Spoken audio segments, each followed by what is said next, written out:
back to Genshin Impact. We are gonna be doing Alchino's quest. Okay, so hold on. Let me go to my stream real quick.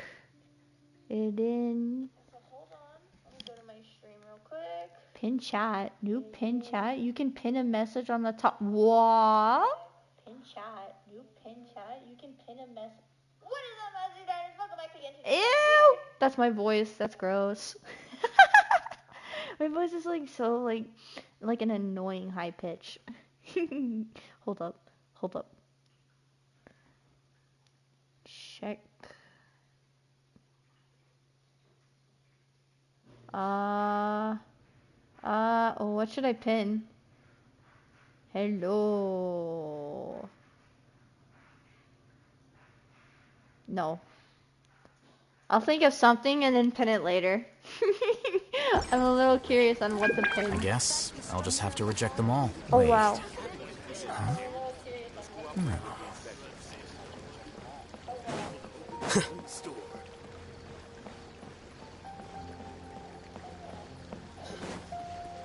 Can you hear the music just fine, or is my voice too loud?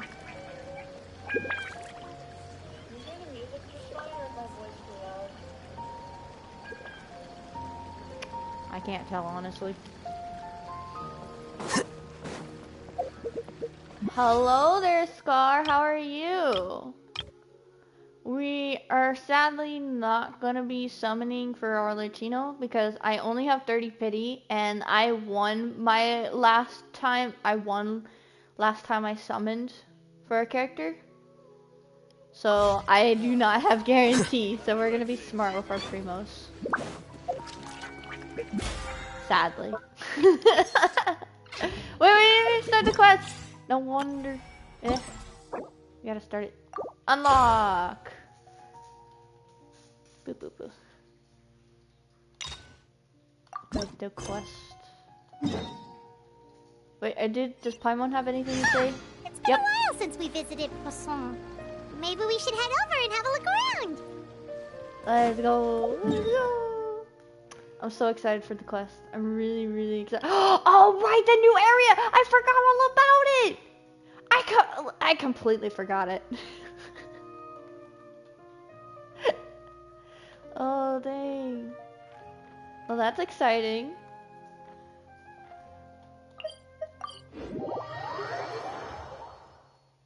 Apparently, I can pin a message. Hey, traveler. Paimon. Oh, Paimon knows that voice! Oh. Over here.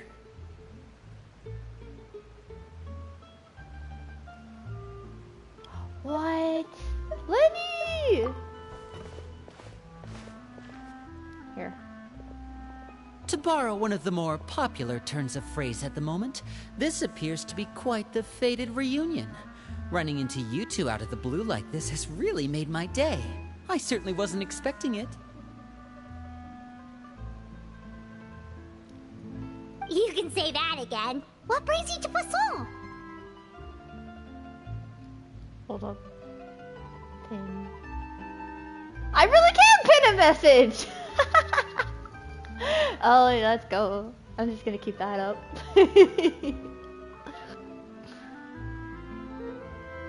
Wait, Paimon's got it! You must be here for one of your magic shows, right? The magic show! Wait, really? Actually, we've run into a bit of trouble on the home front, so Father arranged for us to stay in Poisson for the time being. Oh no. Wait, we run into a bit of trouble at the home front. Oh, are Lynette and Fremine here too? Yep, along with most of the other members of the House of the Hearth. You may have noticed Poisson seems a bit more crowded than usual. So you're saying nearly the entire organization has moved to Poisson? Sounds like you've run into way more than just a bit of trouble. What's really going on? That sounds crazy. Scar says, good, the weirdest thing happened to me and my brother wanted to do a Genshin Impact challenge where we can't wish until AR 50, but we are allowed to do the first 20 pulls. I haven't started mine yet, but oh, good luck in that. That's torture. If I couldn't like do any summoning whatsoever, that's torture. Well... Since the two of you are so curious, perhaps I can fill in the gaps. You scared Paimon half to death! Where did she come from? Oh, there's a meow meow kitty. Father, you're here. You know... On second thought, maybe we don't need to know. It's all probably super confidential House of the Heart stuff, right? We totally weren't trying to pry or anything. No need to be nervous. I could sense your genuine concern from your conversation just now. Of course, I can also understand your confusion. Sending so many Fatui here to Poisson, it's only natural that some might suspect an ulterior motive to be involved. That is very true. Well, we are a little curious. We still have our reservations about your organization. I understand. I'm well aware you've had your fair share of confrontations with the Fatui in the past, and I can't exactly guarantee that we'll remain on good terms in the future. I hope it As for right does. now, however, I would say we have little reason to be at odds, wouldn't you agree?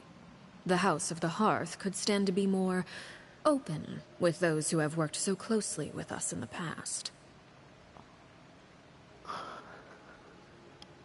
I feel like I've been threatened. Like, in the future, she's not gonna be on friendly terms with me. Oh no. As for the issue at hand, well, it hardly relates to any ulterior motive. To be frank, it all stems from a certain rumor circulating around the House of the Hearth. It's an internal matter. What sort of rumor? A rumor that a certain phantom child is hiding away in the House of the Hearth. Phantom? So, a ghost? So it's some sort of ghost story, maybe? I feel like I'm getting chills. A phantom child? Ooh, just hearing the name is giving Paimon the creeps. That sounds like A spirit that should have long ceased to exist is lurking in the shadows of the House of the Hearth. dang. That sounds like it's gonna be an interesting story. Very interesting. So I decided to bring the children to Poisson before continuing to investigate the situation. I expect I should be able to track down the spirit fairly quickly. After that, it's just a matter of resolving the situation, if you will. It shouldn't be much trouble at all. How many messages can I pin? I'm curious. If you're curious, or if you still have some concerns, it might be advisable to stick around for a few days. I'm sure the children would be exceedingly pleased to welcome some visitors. Lenny, I'll leave you to entertain our guests. I have some matters to attend to.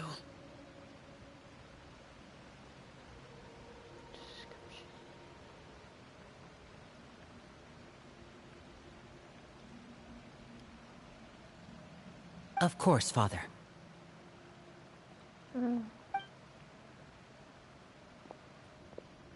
I'm just putting this out. I want to see if I can pin another message. I want to see. Replace pin message. Oh, I can't pin a second one. Dang, that sucks. I couldn't help but feel intimidated during that conversation with the knave. Now that she's gone, it feels like I can finally breathe again. I know what you mean. She's so scary. She also suggested that we stick around for a few days, but why? It has long been a dream of mine to invite you to our home and introduce you to my other siblings. You're quite well known in the organization already. A lot of people have been talking about you, especially after everything with the prophecy. Well, I'm so famous. That makes me happy that it was his dream. Scar says, my brother goes to the part where you unlock wishes. You know how to get 10 free wishes free in the mail, and also you get a free glider well. The game glitched and my brother didn't get that stuff. That's sad. He did get the next wishes though. That's good. If you're willing, why don't you stay a while and have a little chat with us? Alright. We don't have anything else to do right now anyway. But let's be clear, we're just gonna be there as guests, okay? Don't get any funny. Oh, wait a second. For your guests, that probably means we'll be treated to lots of yummy food, right? Of course. During our stay in Poisson, we've been helping out the locals with some fishing. We bring in quite the bounty every day. In fact, today's the perfect chance for me to show you what I can do in the kitchen. Wait, you can cook? Let's go. I'll take you to where we're staying. I didn't know we could cook.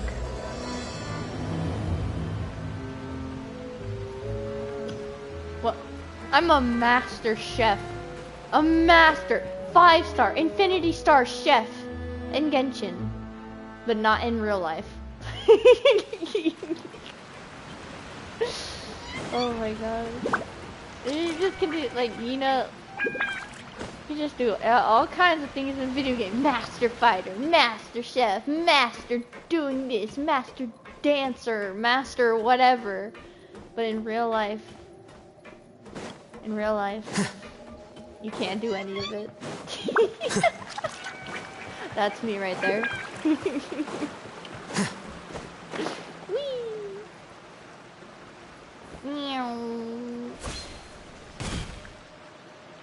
We rented this house from one of the locals to use as a temporary base. Wait a minute. I'll come back later and tidy up a bit. After that, it should be all ready for you to stay in tonight. Wait, this house, I could be wrong, but this house looks like the house, you know, when we were trying to trick Farina into getting into this house.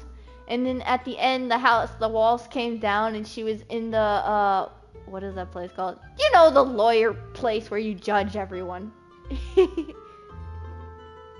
Yeah, that's what it looks like. Scar says, hopefully it doesn't glitch when I do it. Oh no. Hopefully not. I wish you luck. Awesome, thanks! So, where are we off to now? Well, when I happened to run into you two earlier, I was actually in the middle of distributing some supplies. With this many people staying in Poisson, we have to bring in outside supplies every now and then. I should probably make sure the rest of these provisions get delivered. Otherwise, people might start to get antsy. Okay, we'll come with. There are all sorts of rumors about your organization floating around out there. Paimon's not sure if she could even take a wild guess as to what's true and what's not. Scar says, and also I did the Dainsliff Chasm quest. Nice! I love that quest. I love it. I love the Chasm, and I love Dainsliff. Like, he's so mysterious. I would guess we'd probably get Dainsliff as a playable character like the end of the near the ending of the game. I don't think we'll get him anytime soon yet. That's my guess. But now that we finally have the chance to see a day in the life of the house, we can take a good look at how you operate. Well, you're more than welcome to come along. Just follow me. I love Lenny. I love him. I love him to death. I love him. I don't have a proper team for him, but you know what? Who cares? It's fine. We'll be a traveling magic troupe. Yes, we will. Yes, we will, Lenny.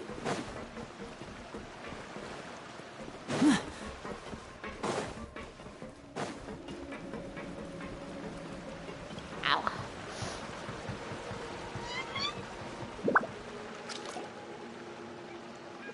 Oh, people, children, hello. Lenny, Oh, he's coming over here. you're finally here. The supplies. I'm assuming you've... I ate them all. I ate all your food and supplies. You're welcome. Brought them with me? Yep, here you go. Dang it. Hello? Something caught your eye? It's the Traveler and Paimon! They're staring. No way! I really am famous. Come here, everyone! Hurry! The Traveler and Paimon are here! And they're actually calling Paimon by her name, not floating white fairy or flying lavender melon. They're actually calling her by her name.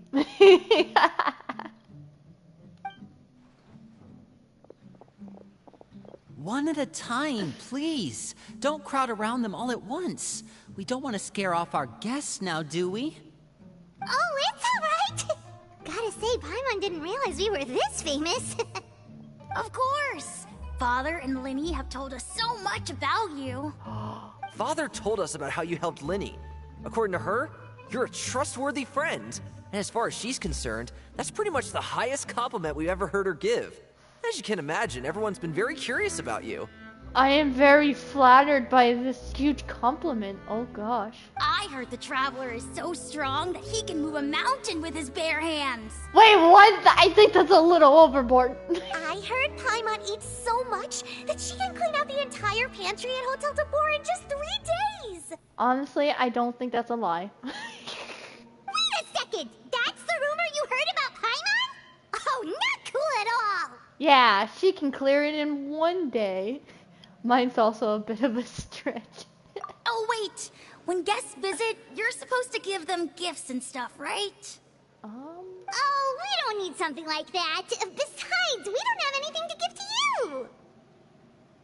I honestly think this kid was spot on about Paimon's rumor. Come on, we insist! I can give you some of my new potions. Just pick your poison. And by that, I mean medicine or actual poison. I've got both. Wait, why would I pick poison?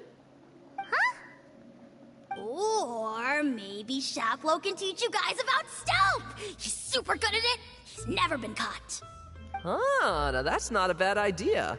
I know you usually prefer to fight head-on, but it never hurts to expand your bag of tricks, right? When it comes to eliminating your enemies, staying quiet can go a long way. Trust me, I would know. Ooh, that sounds cool. Scar says, and I will be recording it and editing for a YouTube channel, so you get to see it. Hopefully it works though. I haven't tried it, and you will get to hear my baby voice. That's awesome.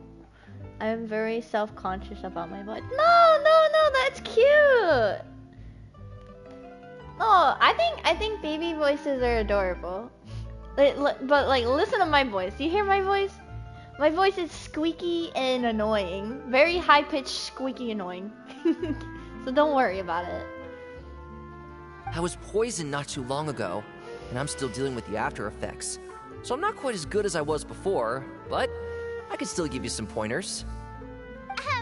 Wait, when you said gifts, Paimon didn't think you meant poison and stealth tactics. It's fine, Paimon. This is very good info. But those are the best things we can give you! You don't like them? Ooh, how about this? Tell me the name of someone who really annoys you, and we'll teach him a lesson for you. Oh gosh. The kid is scary. All right, Fold Selwar. I think that's enough suggestions for now. When it comes to being a good host, it's the thought that counts. You don't need a physical gift to make our guests happy. In fact, pestering them with suggestion after suggestion might make them more annoyed than anything. I would say your enthusiasm has certainly gotten across. Really? Absolutely, we definitely feel the love. Awesome! It's been so long since we've had guests to play with. If there's anything you need, just let us know. Yeah, especially if it's poison or something. I've got all sorts of potions for that. What is her obsession with poison? Well, we'll talk to you all later. We've still got supplies to distribute. All right, see you later. I'm honestly terrified of that child.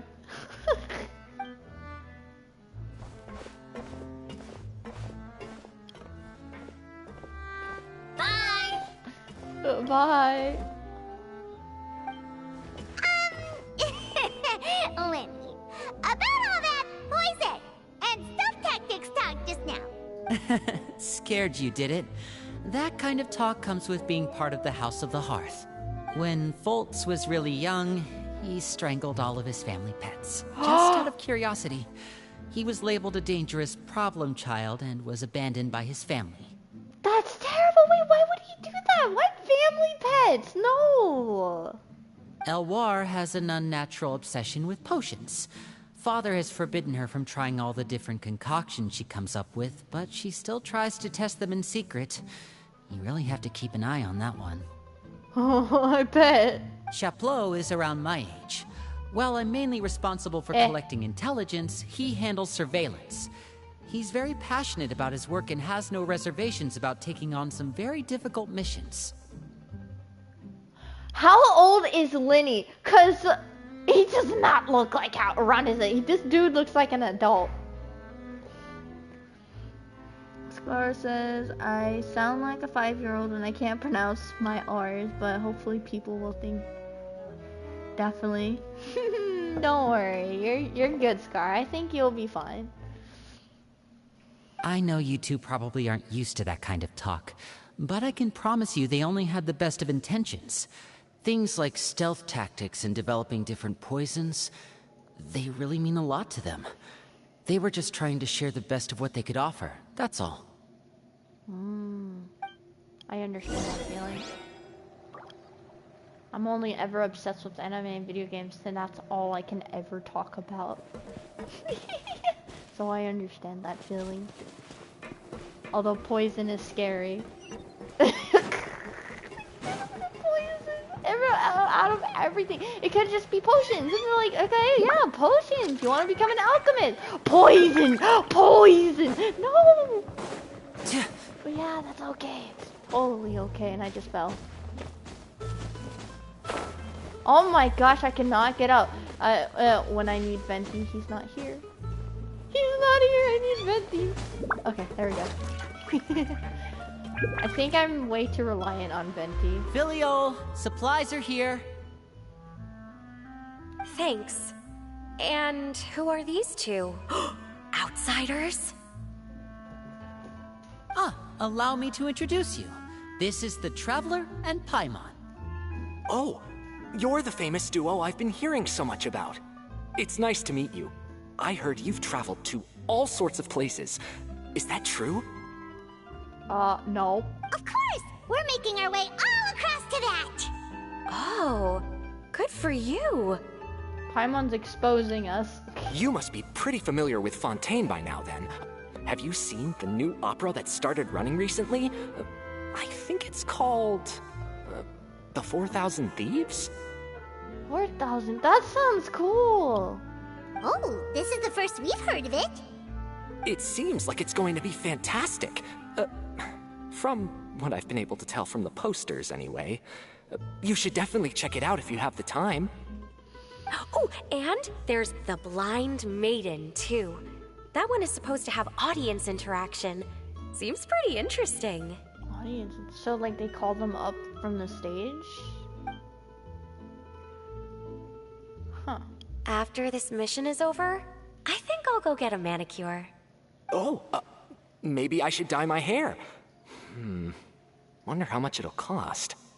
Dye your hair? What are you gonna dye it to? Is it just Paimon, or do these two seem much easier to get along with than the others? Looks like the House of the Hearth has some normal members after all. I heard that. Oh! Oops. I'm guessing you're referring to Foltz and the others? Yeah, we're definitely not all like them. I bet those crazies are practically foaming at the mouth right now. I'm sure they just can't wait to get back to Snezhnaya to carry out the plan. That's enough, Filial.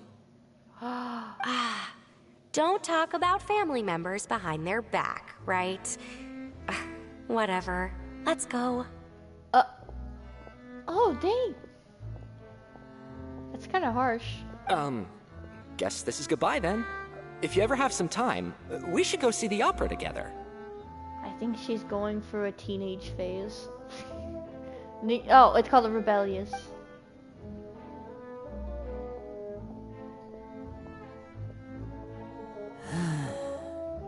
Well, that's it for the supplies. We should probably head back as well.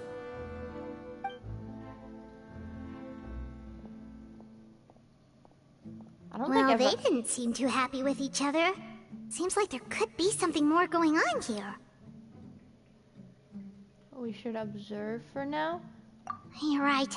We're only here as guests after all. Oh, Linny's getting super far ahead. Come on, let's catch up. What is in that thing? It's like a tentacle. It's like a squid. Maybe a squid. Your squid. What is that? There's so many weird fish and everything down here. Oh, it's that. It looks like a terrifying jellyfish.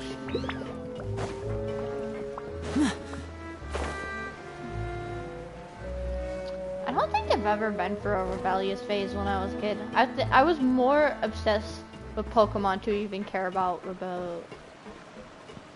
yeah.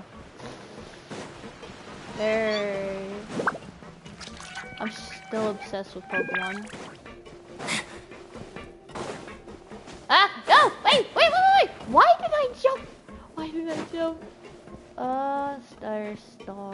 Starfish. Isn't it up here? Is it not up here? Wait, what?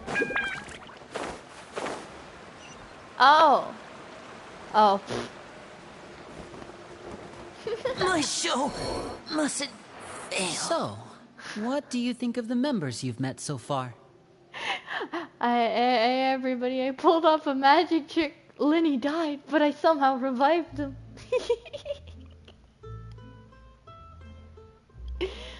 They've certainly got a lot of personality. Well, Father is always encouraging us to be strong-willed and independent.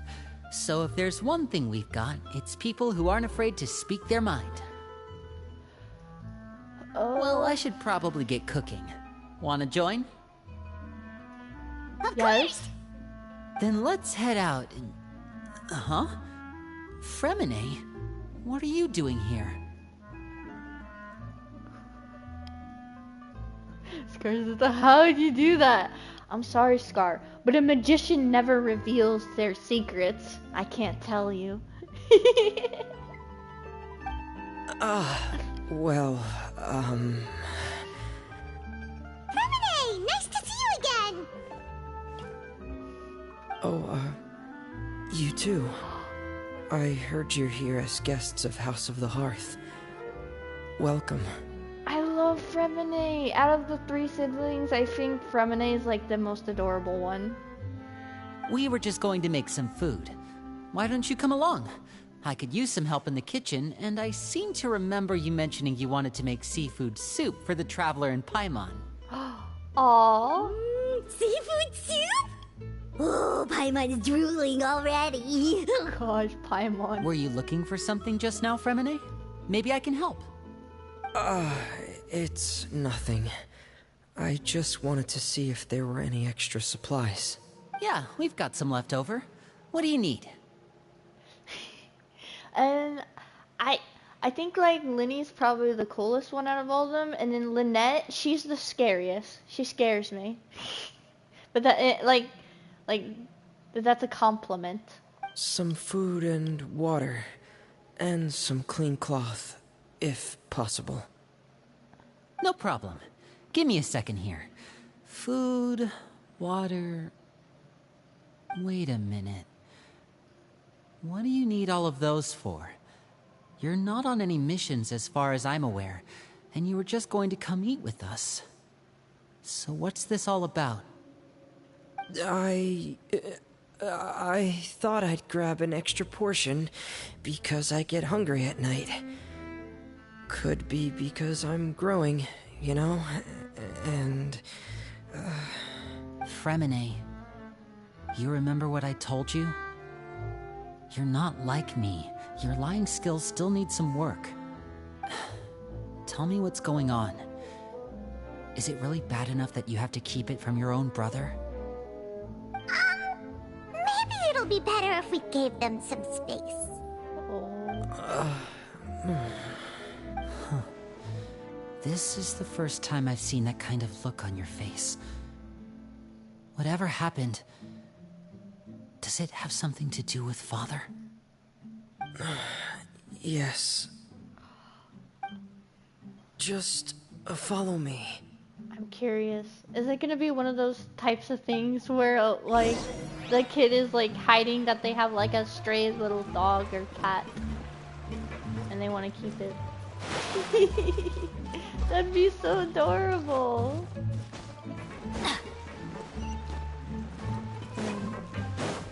I don't think it's that, probably, but... Off we go! Maybe a turtle.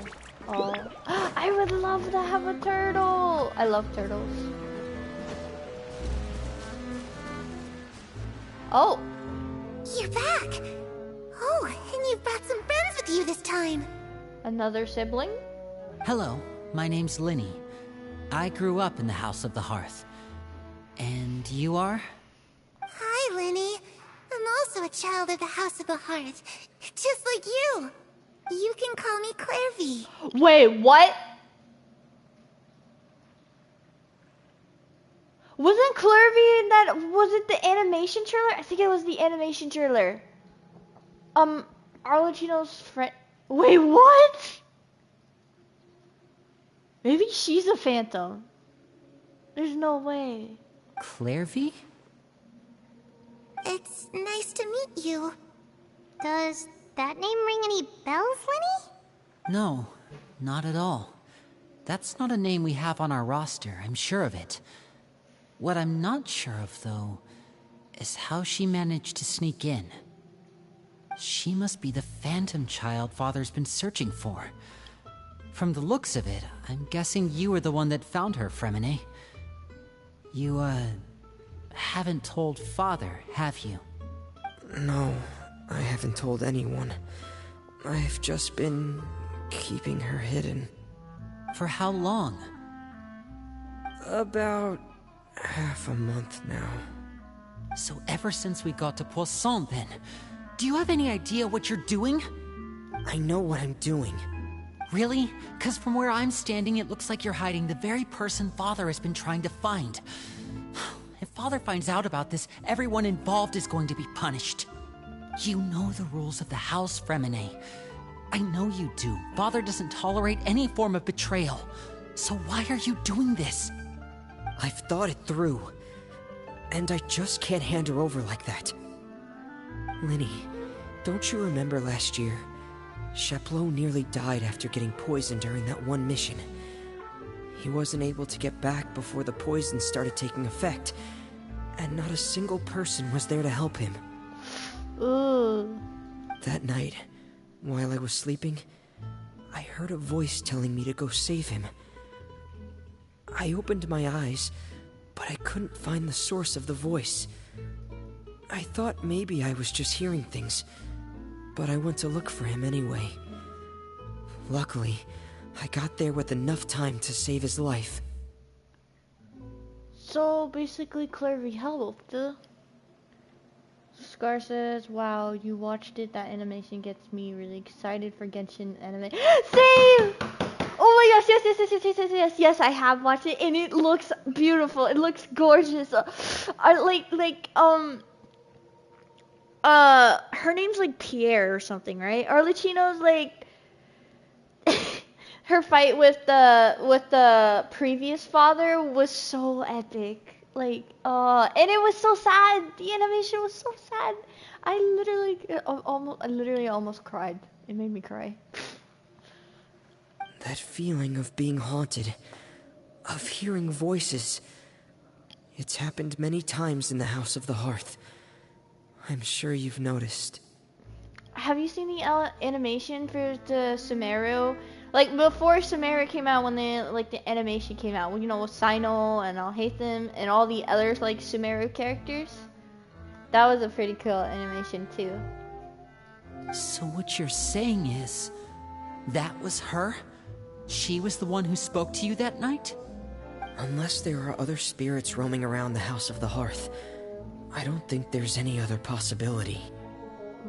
If Clairvy were our enemy, It wouldn't matter whether she was a spirit or an actual child. I would have acted without a second thought, because that's what Father ordered us to do. But she's been living with us, helping us from the shadows all this time. I think that makes her family. That's understandable. I wouldn't be able to do something like that too. I couldn't just hand her over to be dealt with. Not when there's so much we still don't know. So what's your plan then? You can't keep her here forever. Someone is bound to find out eventually. I haven't thought that far yet. I don't want to disobey an order from Father, but I also don't want to put Clairvy in danger. Come with me. There are a couple things I'd like to say to you in private. Private? I want to be part of the conversation. That's not fair.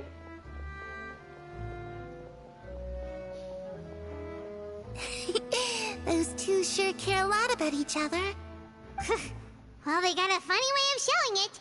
From where Paimon was floating, it sure seemed like they were about to bite each other's heads off. No way! They have a really deep bond. I could tell right away, 'cause I also have a friend like that. I just don't know how long that kind of bond can last. What do you mean? The darkness in the house runs deeper than you can imagine. No one can get out alive. Oh god, that's scary. Wait, what's the darkness? I'm sorry, Linny. I really didn't mean to drag anyone else into this. I mean, we kind of already know the darkness from the animation a little bit, but... Oh really? You didn't mean to? 'Cause I for one wish you did. Huh? What do you mean? You know, when we were younger, you didn't call me Linny. You called me brother, just like Lynette. We grew up together, the three of us. We were all orphans, all rescued by Father. Of all the siblings in the House of the Hearth, I think our bond was the closest. Later on, when you started calling me Linny, I wasn't actually surprised. After all, Lynette and I are related by blood. We've had to depend on each other to survive long before we joined the house. Linny, The darkest and most difficult moments of my life happened before you and I had ever met. I'm sure that's true for you as well. Even so, Fremine, we've stood by each other for all these years now, and to me, that means more than blood. You and Lynette are the most important people in my life. No one can replace you. So I won't let you face anything alone. Not if I can help it. This is heart melting. He's like a hero. Oh, looks like things are getting kinda heated between Linny and Fremine. Maybe we should go check on them. Oh, they're fine. He being a hero right now. I should put my clothes away. Where are you gonna put your clothes? In this box? Maybe in the box. Scar says, and I'm so excited for Cephos. He looks so cool, and I did watch the Cephos leak of the game. Yeah! He is cool! He's so cool! He's so cool! I can't wait for Sino's like new quest, because like Cephos is gonna be in there, and not only that, it said for the end stream like Kaveh, Alhaitham, Tanari is gonna like show up, and maybe even Kali will show up too.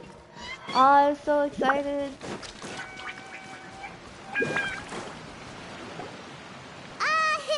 Hey, you two! Hope we aren't interrupting anything. Like a fight, or... Oh, wait a minute, Fremine. You're not crying, are you? Is everything alright? Everything's fine.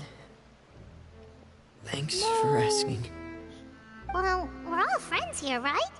We've been through so much together, so if there's anything we can do to help, just say the word. It's just a small family dispute. It's not something our guests should trouble themselves with. But... In fact, it might be better if your stay ended here. What about the power of friendship? Friends can help too.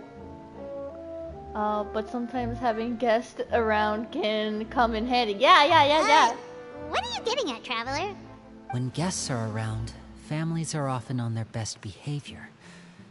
And any disputes are less likely to escalate. That's what you're trying to say, isn't it? Exactly. I think it'll be better if we stick around. I just...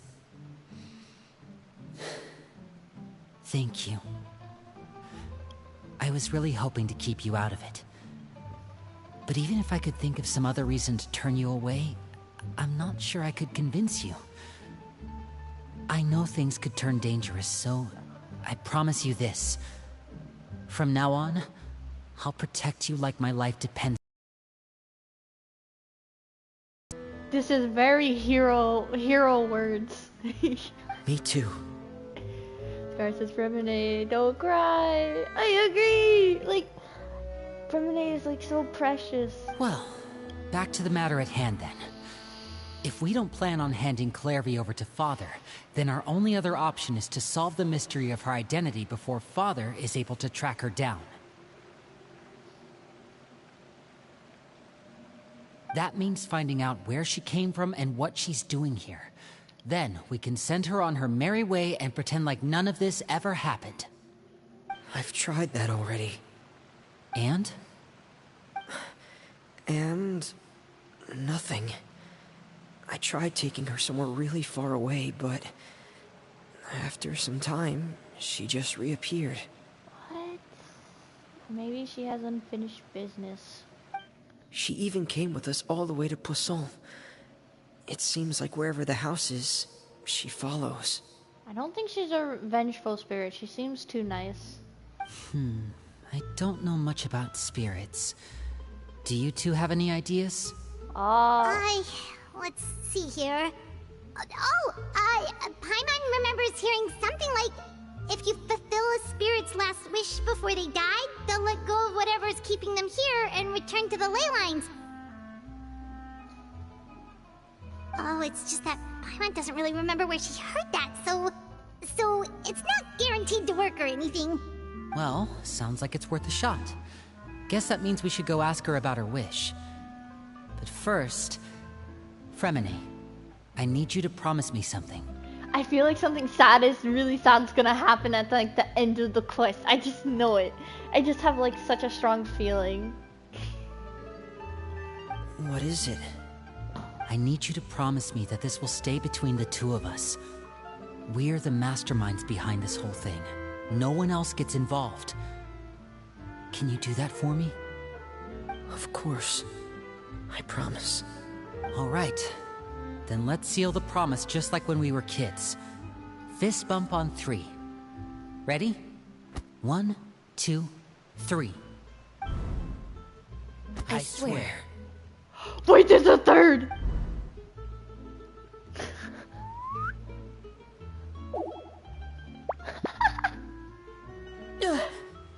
Whoa! Where did she come from? This is why she scares me. Lynette! You scared me. But what a surprise! What brings you here, dear sister? She definitely knows what's up. And, when exactly did you get here?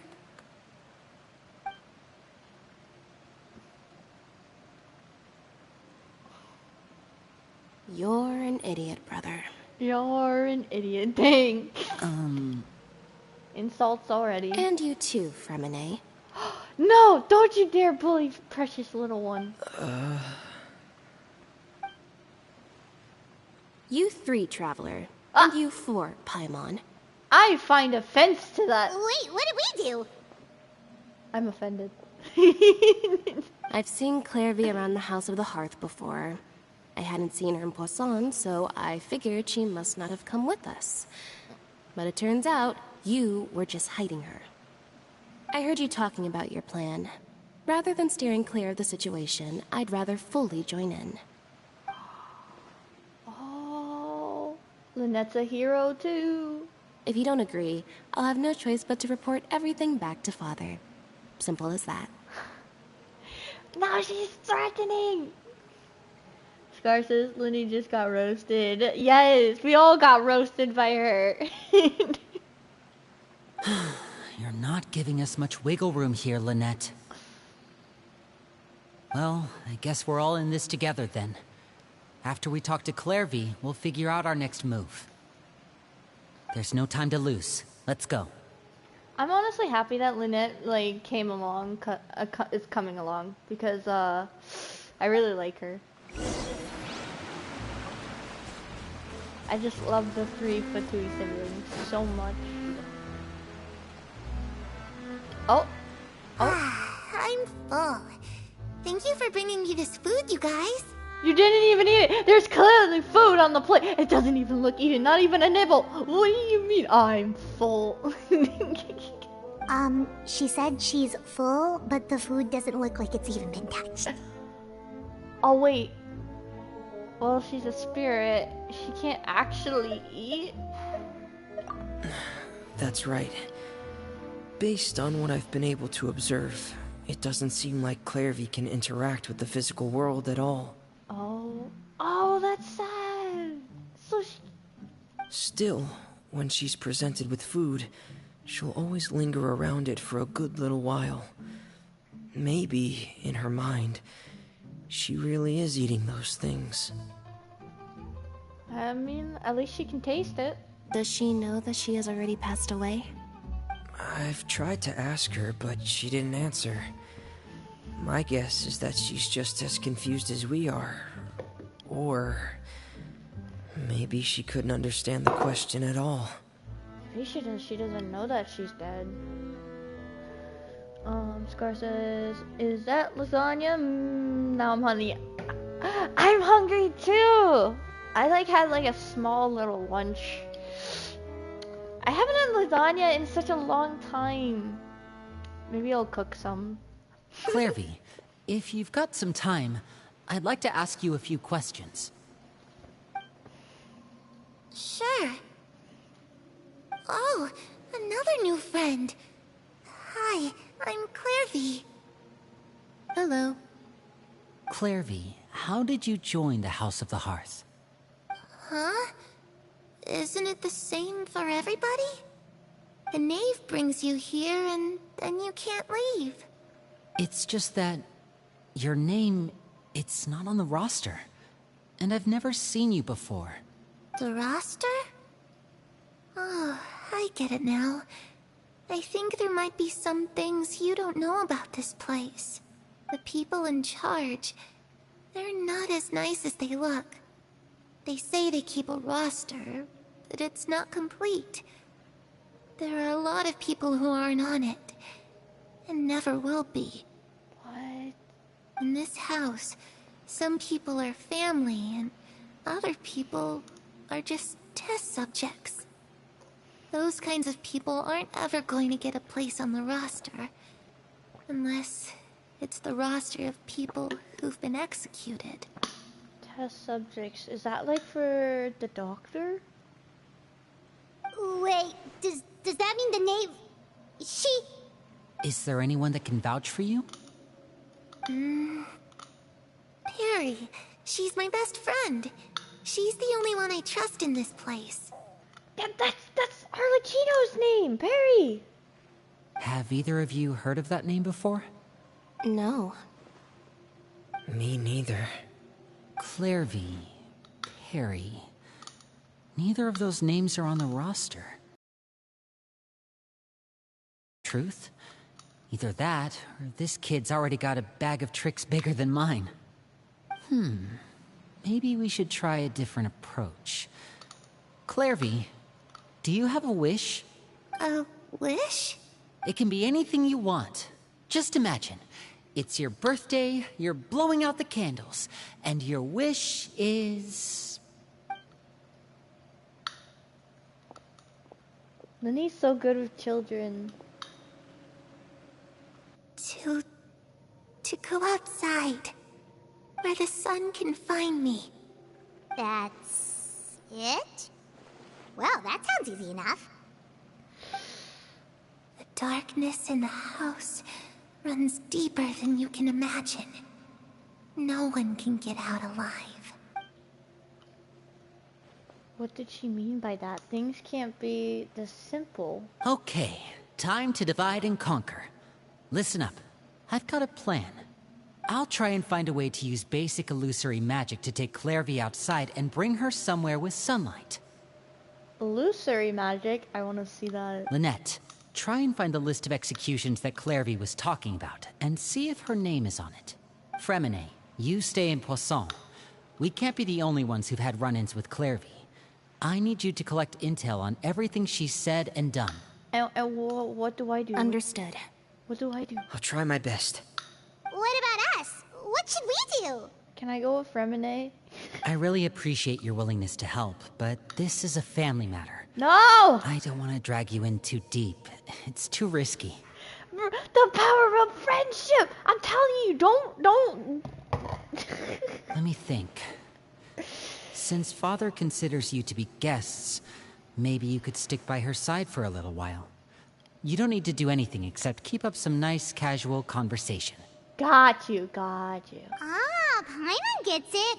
You want us to distract her. How should we just contact you? I'll give you a magic bird. If Father suspects something, all you need to do is release it when she's not looking, and it'll alert me that something's wrong. The bird! It's so adorable! Of course, that's only as a last resort. If Father doesn't seem to notice us, there's no need to make contact. We'll reconvene here tonight after all's said and done. If the worst-case scenario happens and we're discovered, just tell Father everything. We're not going to let our guests get punished for our own actions. That's where we draw the line. Be careful. You too. Okay, this is where we part. Father should be at the beach nearby. Father. I really hope this goes well. No, it has to go well. That's the only way this can get resolved. Is the mic good? Can you hear the sound of the music and is my voice too loud over the music?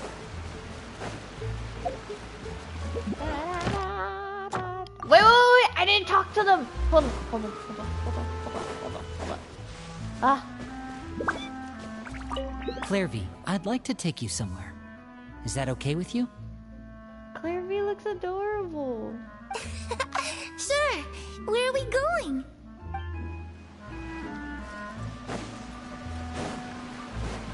Sarah says everything is okay. Ah, that's good.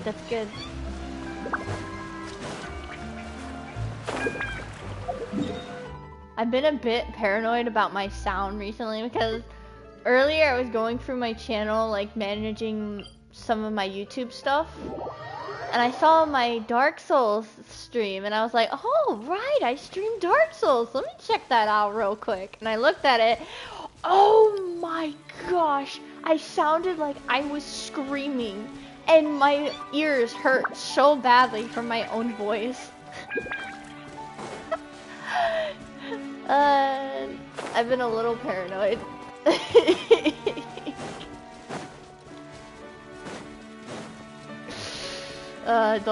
Don't check out my Dark Souls. Your ears will hurt. If I knew that, I would have turned it down, but now it's too late. It's the knave. Oh, child! Child! Oh my gosh!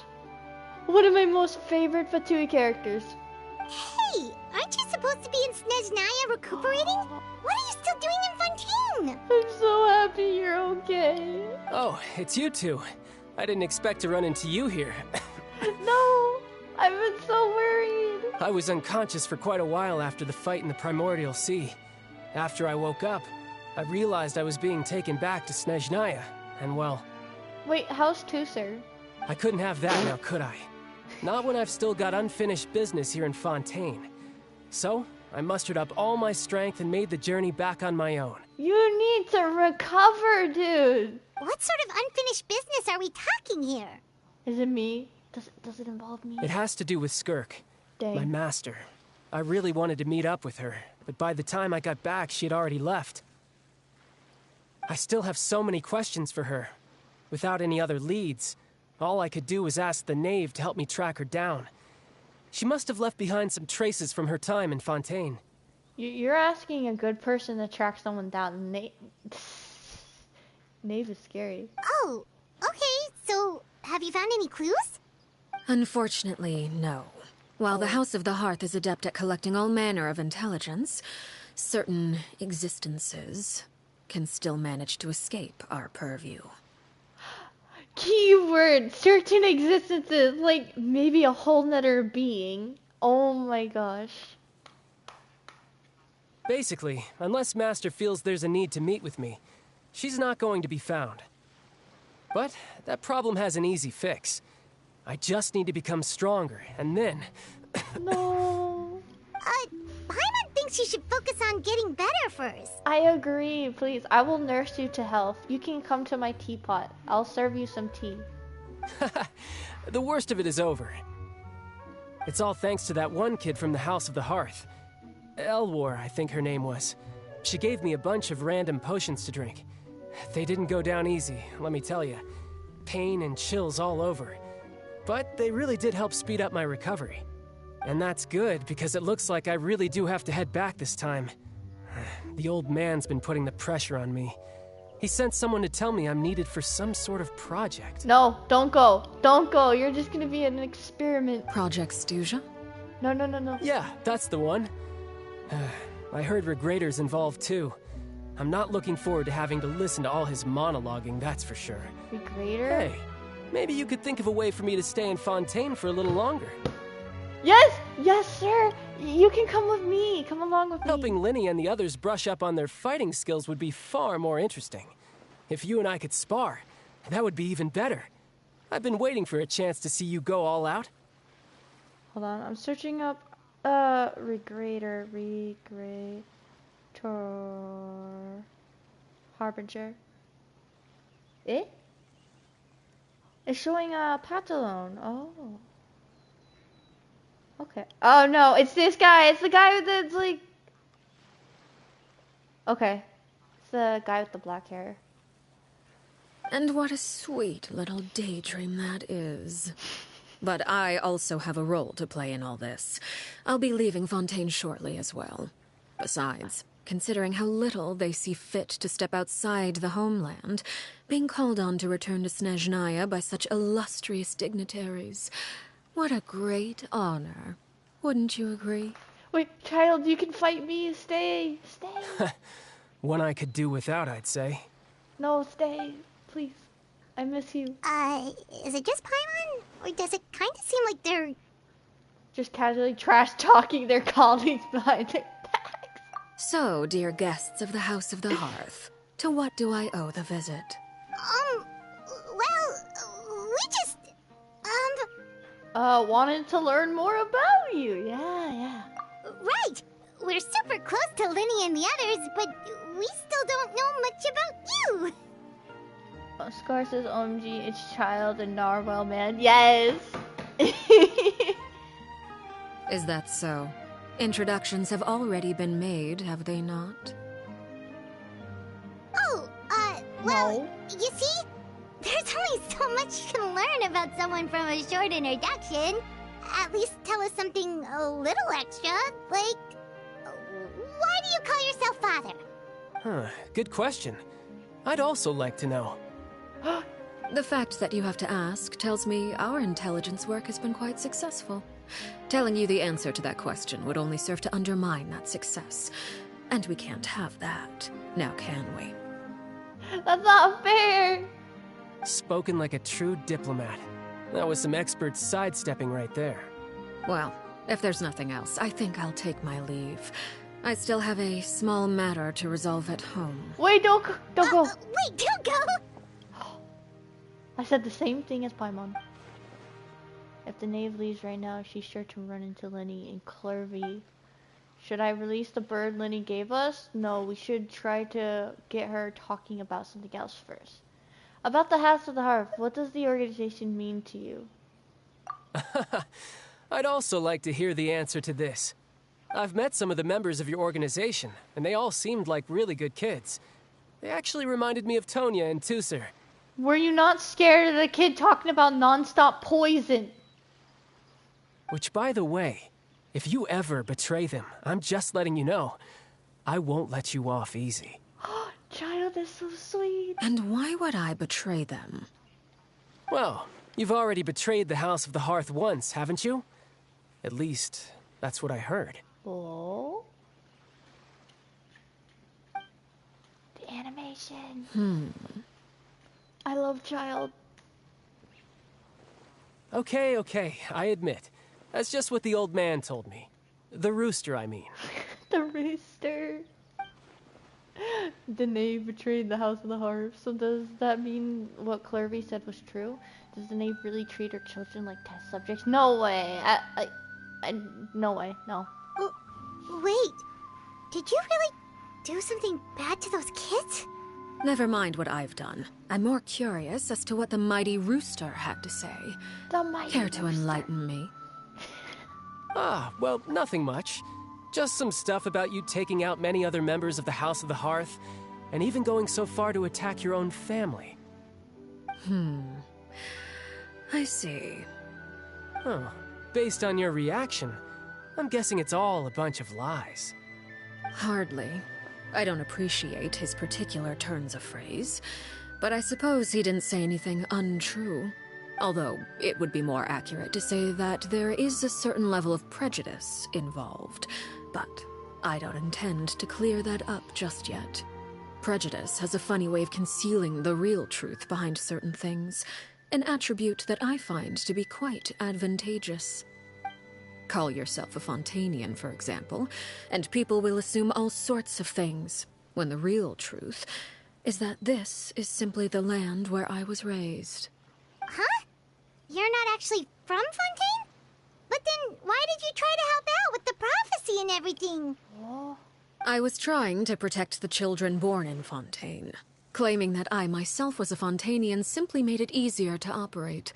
People would hardly suspect a fellow Fontainian of having any ulterior motives. Who wouldn't want to save their homeland after all? The primordial sea wouldn't have any effect on me, but it would have caused great harm to the House of the Hearth. Well, you wanted extra information, didn't you? There you go. I hope that satisfied your curiosity. That's a lot of info. So much for learning anything else about her betrayal. She probably only revealed that other secret in order to change the subject. It seems like she's trying to avoid talking about her past. So, you stayed in Fontaine for the kids. I guess I was wrong to believe you'd betray them. Apologies. Looks like I was holding on to some prejudices myself. Good. Like I said, I like it when others have misconceptions of me. Actually, while I was recuperating at the House of the Hearth, there was something else that really caught my attention. I heard that members always resolve disputes and arguments with a friendly spar, and the loser has to back down. Seems pretty cool if you ask me. Would also give them plenty of opportunities to hone their skills. Well, that's only a recent development. In the past, such spars weren't nearly so friendly. The losing party would lose everything, including their life. That is scary, what? They were that high stakes? Whew, at least that's not a thing anymore. Well, the current atmosphere's not half bad. I'm a bit jealous, actually. You've got so many family members around you, and you even get to live with them. Having a lot of family around means dealing with a considerable amount of bickering and scheming. Once Tonya and Tusser enter their rebellious phase, I'm sure you'll understand. Just imagine. Tusser becomes obsessed with plucking out strands from the rooster's mustache, or Tonya decides to dye her hair 42 different colors. Oh gosh. Okay. I get the picture. He was really terrified. That expression on his face was hilarious. Find yourself a child buying more well, time. Would you look at the time? I should probably get going. Traveler, Paimon, I'm not sure where our paths will cross next, but the next time we run into each other, we should definitely try and find some time to spar. I'll take you up on that offer, and it better be soon. Again, maybe this is a conversation we can have when you look less like you're gonna keel over. True. All right. Well, thanks for everything, Arlecchino. No thanks necessary. You also played a part in obtaining the Gnosis. I would say we can call ourselves even. I like the sound of that. Well, I'm off. See you all some other time.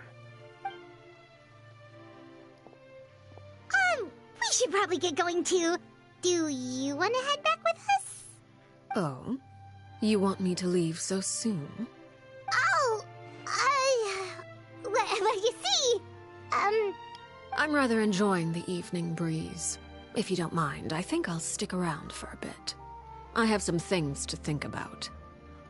Doesn't that work out for us? Apologies for not attending to you like a proper host. Please forgive this slight. I do hope you'll have a pleasant stay. Thank you. We managed to keep her distracted until nightfall. Good thing Child was there to keep the conversation going. You don't think she suspected anything, do you? Oh, I wonder if Liddy ran into any issues. Let's hurry back and see how everything went. Oh? You decided to stay a little longer?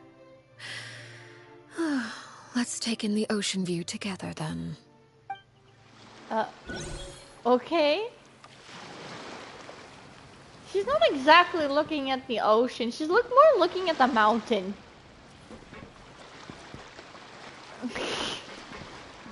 She's like so cool. I love the cross in her eyes and stuff.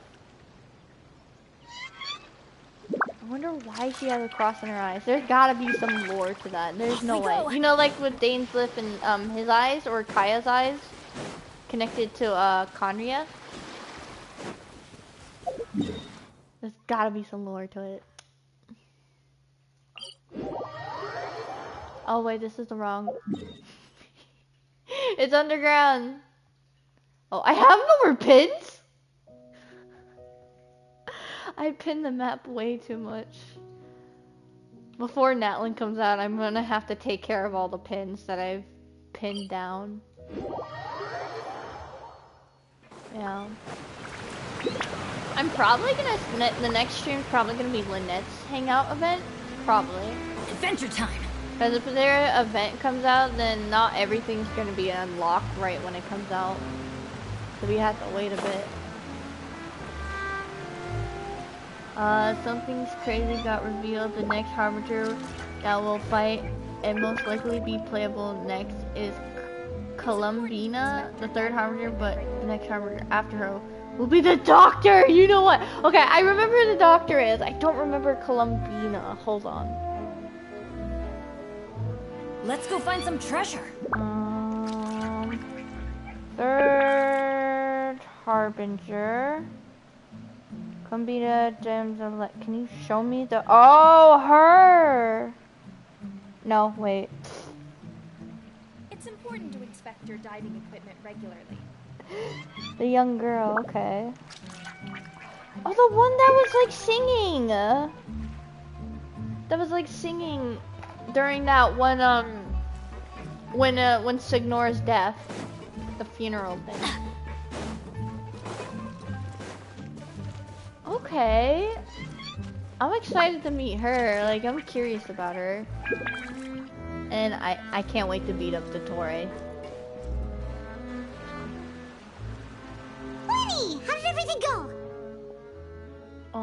Scar says, that means my dreams will come true. I will finally kill the Doctor. Oh, dang. You're about to find even worse secrets if we get to the Doctor. We'll find even more bad stuff. Well, long story short, we ran into a small issue. Clairvy can't go into the sunlight. What? Will she disappear? What do you mean?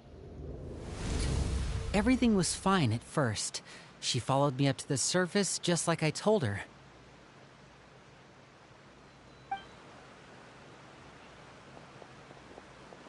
but as I led her out of the shadows and into the sunlight, she vanished. I turned around, and there she was, standing at the edge of the shadows, silently watching me. Oh. Maybe she'll only be able to come to the sunlight once the darkness in the House of the Hearth is cleared. Huh. Maybe she's afraid of sunlight, or... No, it wouldn't be her wish if that were the case.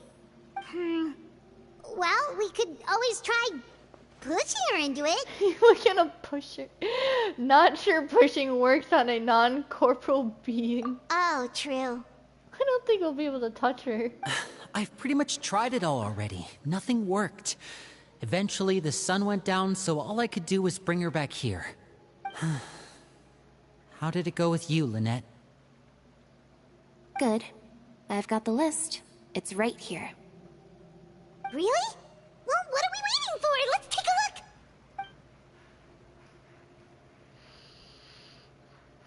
Oh, we're all sitting. That's a lot of pages. Oh, it's gonna take forever to get through it all. We can each take a section. Here. Oh gosh. Now I have to read. No. La Pouillade, L'Endroit, Chambel, Horaire. Let's go Paimon's reading. Oh, where?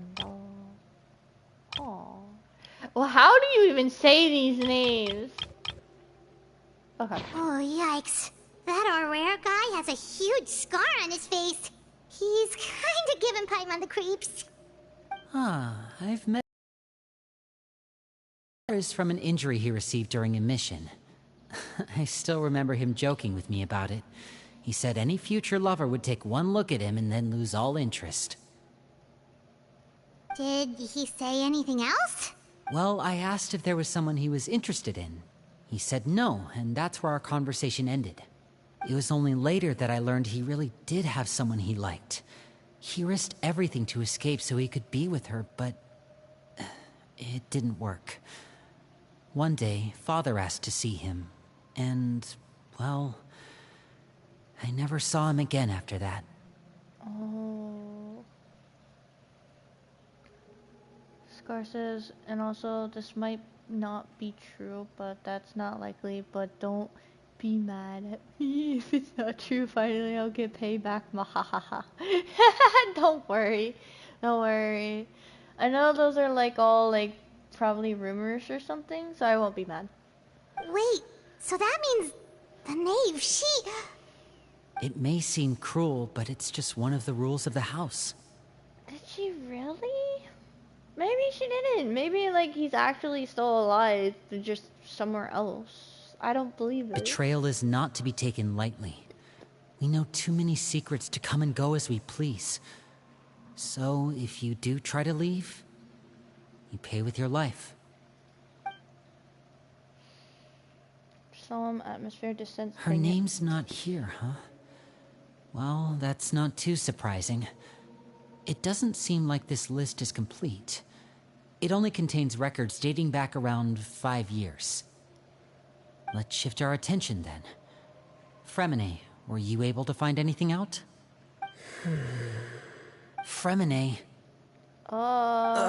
Sorry. I was thinking about something. What were you thinking? I managed to talk to quite a few people, but I couldn't help but notice that the atmosphere in the house was a little...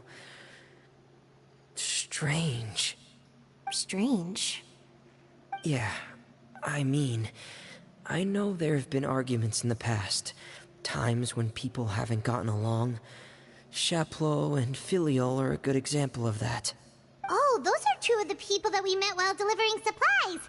Paimon can see how they might not get along. They had very different vibes, and their, interests seem to be pretty different as well.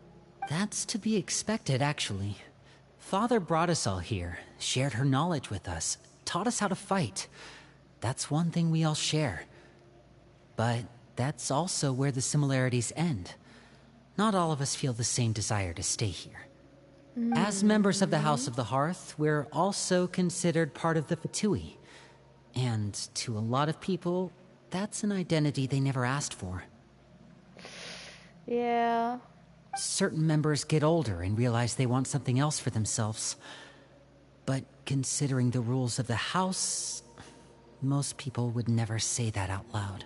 People like Chaplot and Foltz are loyal to Father and her vision. They're proud to be part of the Fatui. Filial and Nantoy, on the other hand, well, they aren't quite as enthusiastic. And what about you three? How do you feel? These kinds of conflicts have always been there. It's not like Father is in the dark about any of this. Well, that's true. But it just feels like things have gotten worse lately. Filial and the others, it seemed like they were meeting in secret to talk about something. I can't say for sure, but I think they've met Clairvy. Oh, so...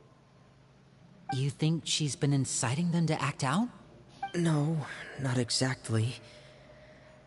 But I wouldn't be surprised if she said something to them about the darkness in the house and how deep it runs. She's told me about it before. Experiments being run on children. People being used as pawns on the battlefield without so much as the strength to survive. And they just believed all that? Without any evidence? Clairvy's words probably gave them the excuse they were looking for. Whether they actually believe them to be true is secondary. This is all because of Project Stuja, isn't it? What is Project Stuja? Whoa. Hold on a second. What's this Project Stuja all about, huh? This is the second time it's come up now. Sorry, but I'm not sure of the details either. I only know what Father has told us, which is that it's something the Rooster and Regrator have been working on together. Apparently, it has to do with the Fatui's strategic plan for the future. I gotta screenshot this. This is important. Because the House of the Hearth was so successful in obtaining the Gnosis, we now have the honor of playing a key role in Project Stuja. Wait, but isn't that a good thing? Key role is just another way of saying dangerous role. To us, the whole thing is an inconvenience. Father thinks so too, but she's in no position to refuse. Their plan isn't exactly unreasonable, and they've been funneling the house a lot of funding. It's just that we'll lose a lot of members in the process. Participating in the plan, it's an honor in name only. What they're really trying to do is subdue us. The existence of an intelligence organization outside their control makes them feel uneasy. That looks like the Fatui are plotting something big, but given how Linny and the others seem to know about it, it probably won't be able to learn much. I should keep a sharp eye out during any future dealings with the Fatui to see what I can learn. Okay, super complicated top secret Fatui business aside, what does all of this have to do with the conflicts you were talking about earlier? Paimon doesn't get the connection.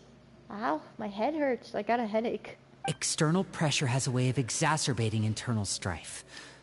You can't overlook the power of fear either. People are afraid of dying, and that fear is often the impetus for a lot of stupid decisions. I thought resolving the Clairvy situation would make everything go back to normal. But it looks like things are more complicated than I thought. If we leave Filial and the others to their own devices, sooner or later, Father will be forced to take action. Oh, who's this? What? Oh. We can only focus on one situation at a time, brother. You're right. Even if we confront Filial and the others, it won't do any good. It might even make matters worse. We should focus on Clairvy for now. Well, it's getting late. We should head back and get some rest. We'll try again first thing tomorrow. Lynette, you stick with me this time. Fremine, keep a close eye on Filial and the others. Make sure they don't do anything they'll regret. Good work today, everyone. Have a good night, and I'll see you tomorrow. You better not exclude me out of this. The power of friendship is strong. Don't underestimate it. Oh, it's in the house. I went the complete opposite direction. No! Benji! Oh, Liddy's still... he's still alive. See? There you go. He's just hungry. He's just hungry. Yeah. There you go. Off we go! You're... Oh, I'm always looking forward to an early night, but she can't sleep at all. Hey, you don't think the knave will be too angry with Linny and everyone if she finds out about all this, do you? She's even scary when she smiles. If she were to actually get angry... Ooh, you have to protect Paimon if that happens, okay, Traveler? Don't you worry. I got you. I'm also afraid of her. You can just, hide behind me. Trust is ever, Traveler. Look! Look over there! Clarby? What she's doing over there? Quick, let's catch up with her before anyone sees. Shoot, I wonder what she would have said if I said I am afraid of her. Now I'm curious.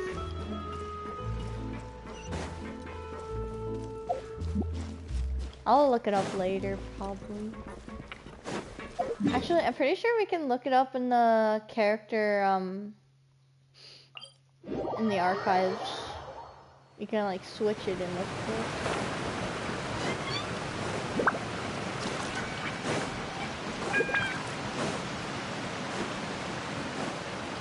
I love how there's, like, I love the bridges. Then you can just go across them. Over there! She appeared out of nowhere! Clarby! Oh! Oh! Clarby, you shouldn't be walking on your own. It's dangerous. Oh, okay. Oh, where is she going? Oh, if someone sees her, we're toast. Oh no. Hold on, let me get the stamina back up. I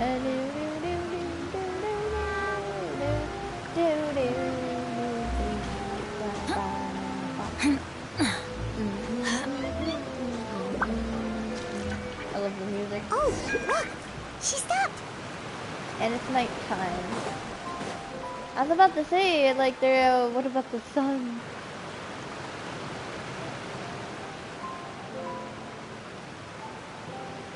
Clarby! Shh. I opened the window while no one was looking. Window?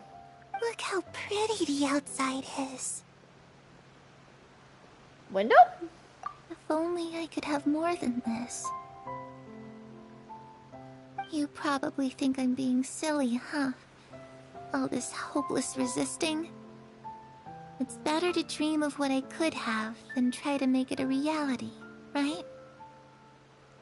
Please, help us get on the same page here, Clary. We need you to tell us what you know. Can you do that? Sure. Although, after you hear all this, I think you might regret that decision. Everyone in this family is nothing more than a tool. Something to be used and exploited. We're all expendable. Including me. Oh, that's sad. As long as you're useful, you get to stick around. Lose your value. You're handed over to the doctor, experimented on, and given a fate worse than death. I've seen it happen again and again, and I've had enough. The doctor... You're saying the knave did all that? It's just, that doesn't seem like something she would do. She's scary and all, but it seems like even she has lines she wouldn't cross. I knew you wouldn't believe me. Everyone thinks she's a good person. They all think of her like a real mother. Mother? Mother? But she doesn't deserve that title. She's disgraced it and tarnished it. And if I had things my way, I'd never see her again. So that means she's probably talking about the previous one. If only Perry were here, she'd understand. So wait, is this like a spirit stuck in the past?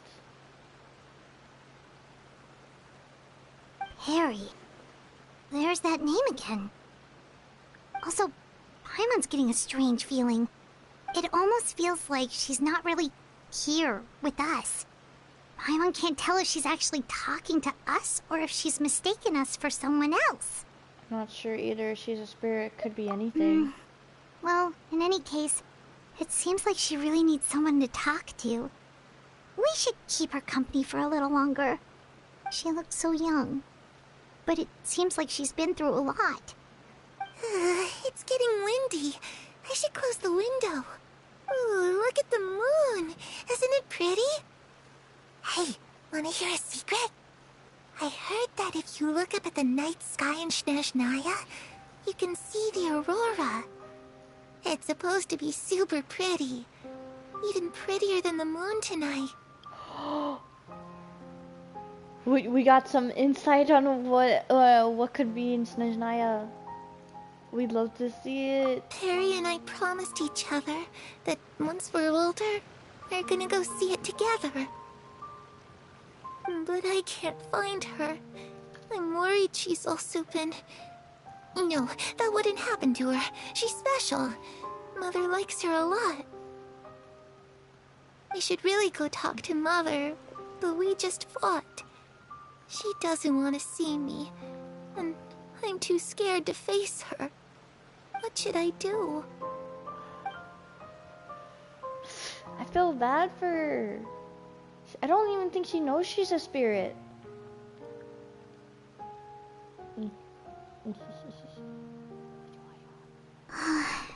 Paimon really doesn't understand what's going on with her. Well, let's head back. We've got an early morning tomorrow. Night passes. Alright, looks like we're all here. Let's go ahead with the plan. Before we do that, I have a question. What is it? Have the knave and the doctor ever worked together? What makes you ask that? That's a good question. Well, we kinda ran into Clairvy last night, and that's what she told us. We met the doctor back in Sumeru. He's super dangerous, and he's done all sorts of bad things. Oh yeah, I still remember that scene when the doctor was like controlling all those people.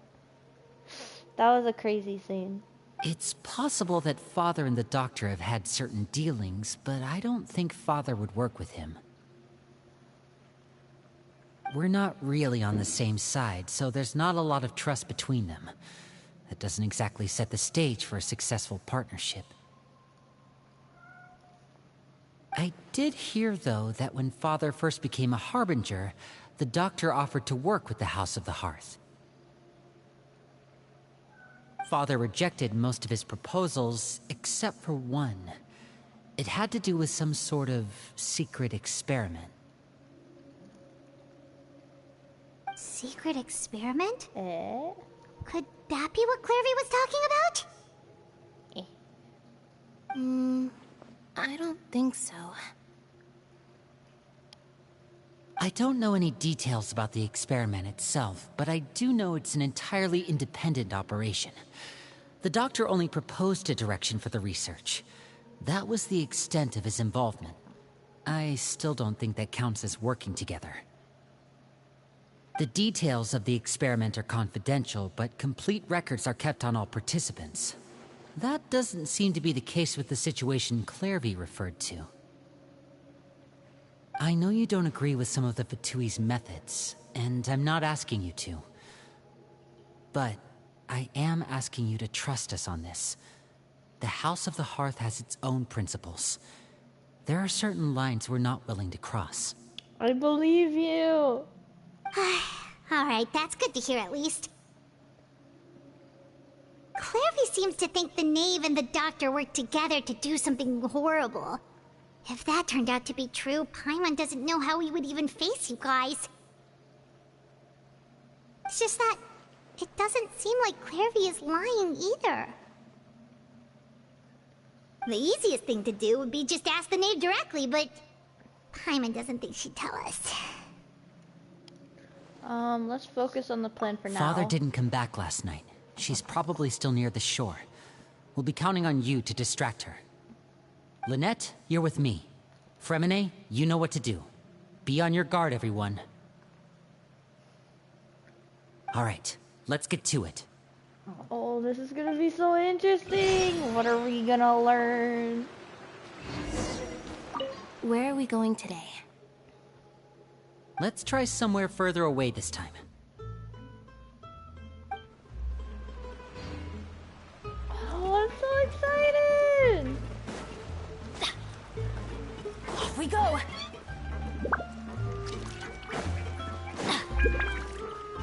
During that whole time, you guys can't see me, but I kept messing. I was listening to the story, but I was messing with my dog's paws. She kept trying to bite me every time I touched her paws. It was funny. This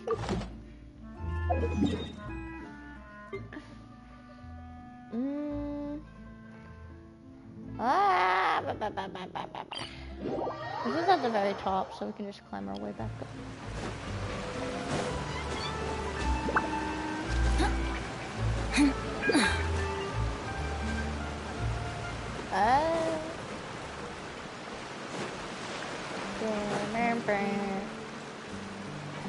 I love that, like, in each area the music changes and it's so different. And then it can be different during day and night.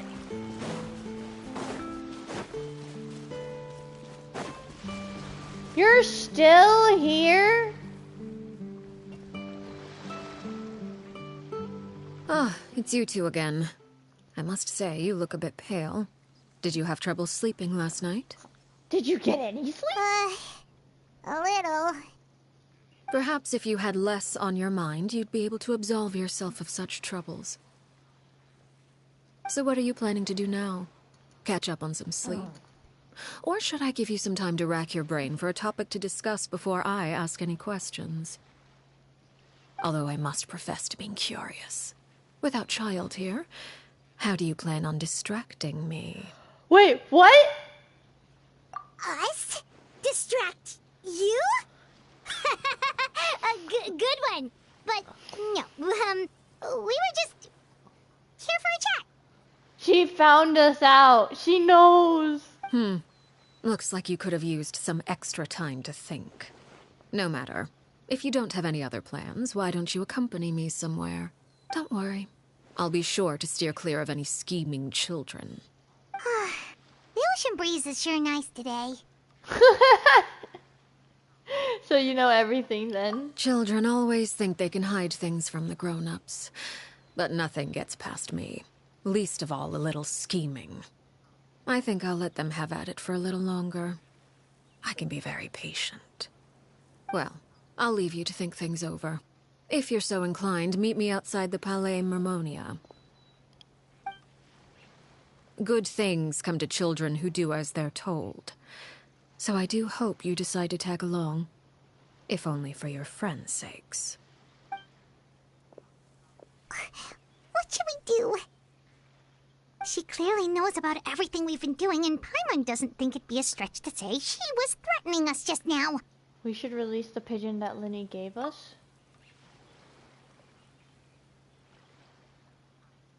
Oh, good idea. Hopefully he sees it in time. Well, we should probably head to the Palais Mermonia.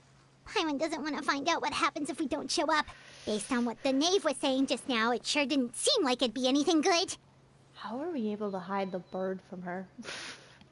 We really don't have any other options. Guess all we can do is take one step at a time. Okay, then we probably shouldn't keep her waiting.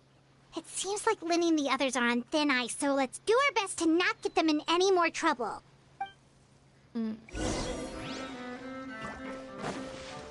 Off we go! Oh, fish. And I scared them.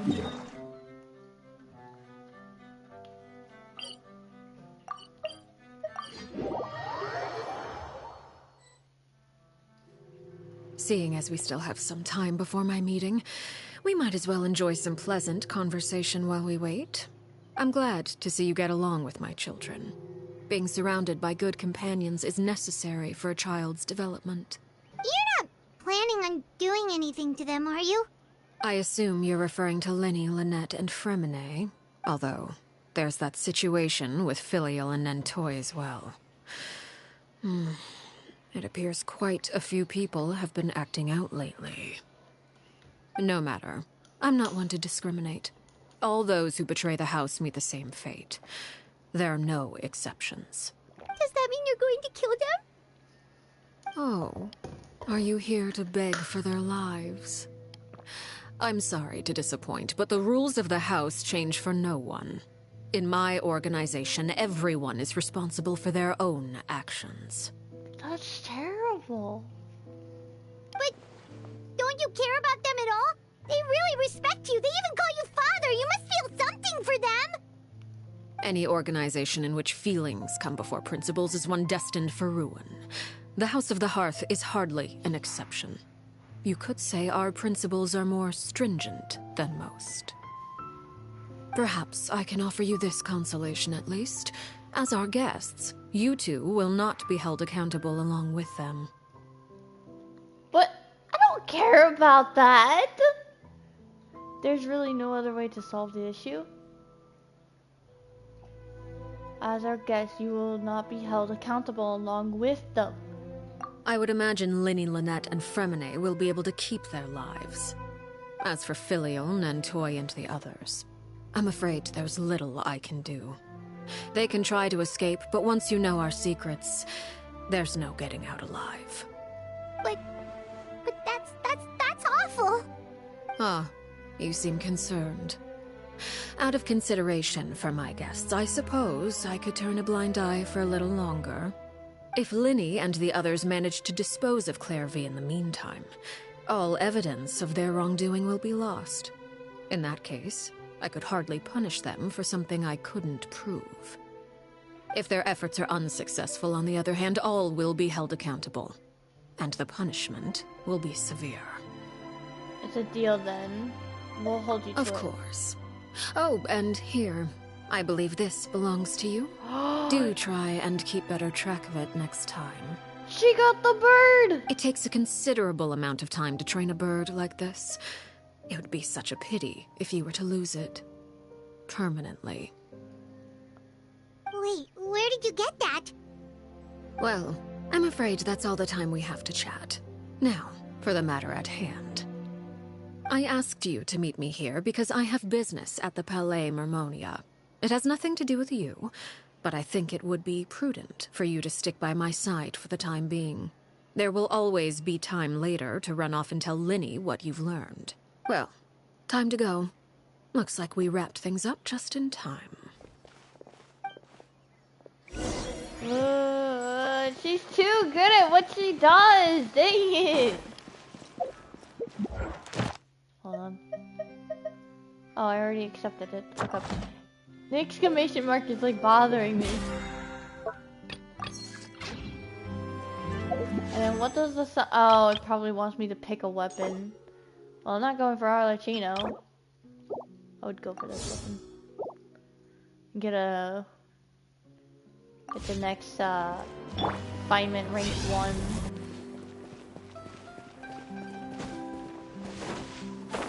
Oh, wait a minute, okay, go back.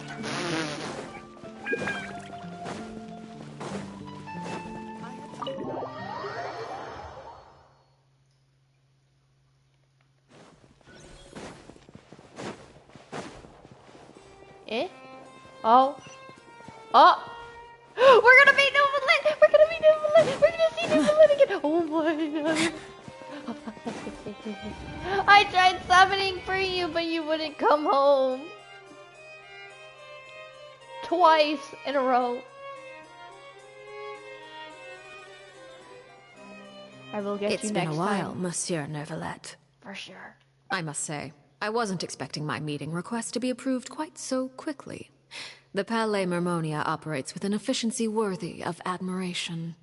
It is only right that an esteemed diplomat such as yourself should be afforded the proper level of respect. Although, if I may speak plainly, I must confess that I did not anticipate we would have the occasion to meet again after presenting you with the Gnosis. I love his pointy ears. I see you've brought the Traveler and Paimon with you as well. If I may inquire as to the purpose of your visit. I'll be departing Fontaine shortly. There is, however, an outstanding matter that I would like to see resolved before I go. It requires a rather lengthy explanation, I'm afraid. So I took the liberty of explaining everything in this proposal. Please review it at your leisure, Monsieur Neuvillette.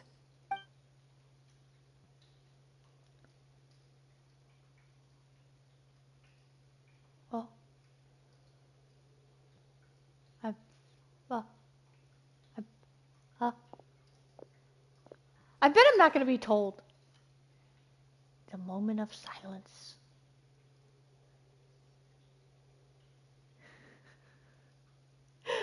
Wait, where did you get the tea from? I don't have tea. I understand your request.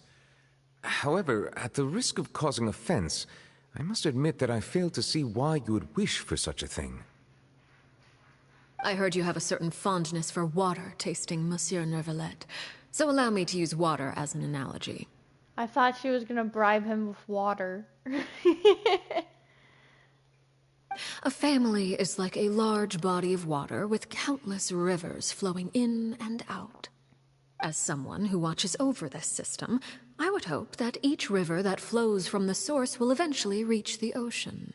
Of course, objectively speaking, I know this is impossible. Most of the rivers will dry up along the way, disappearing into the ground and leaving nothing but a barren riverbed behind. Oh. Not all rivers are destined to reach the ocean, but I would not see their existence rendered meaningless. I believe the water that flows within them is simply meant for a different destination, like a field in need of irrigation. Or perhaps the glass of a certain water-tasting enthusiast.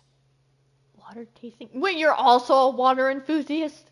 Did you get any of that, Traveler? Not really. Your words paint an optimistic picture indeed.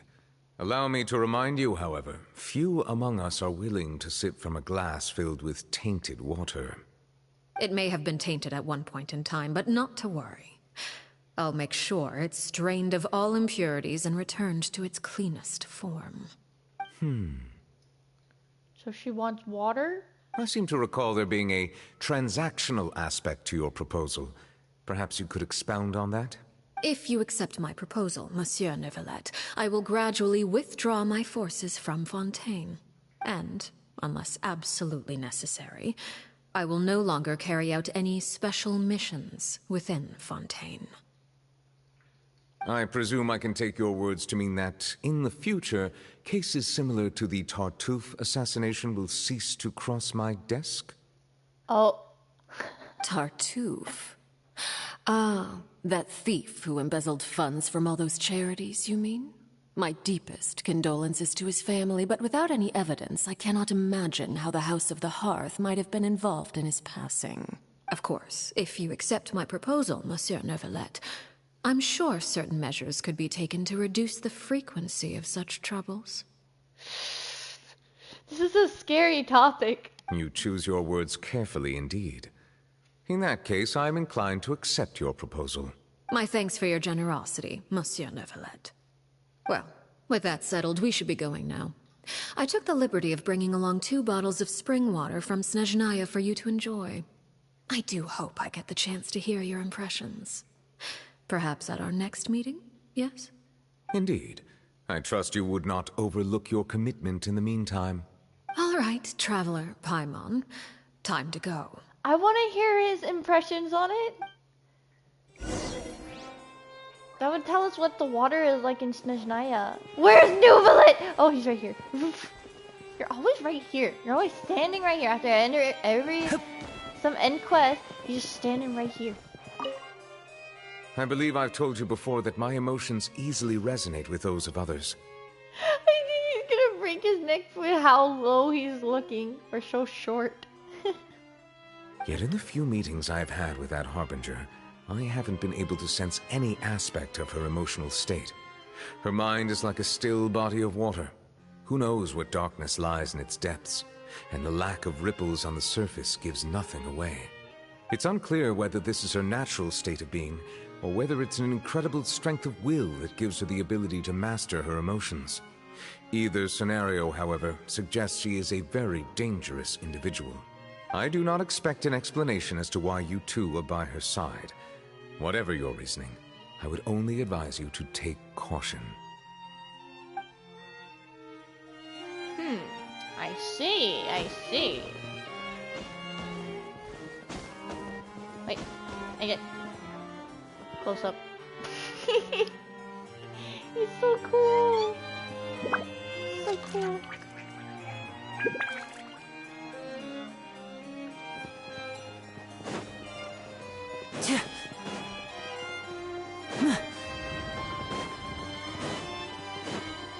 See the Palais Memorial.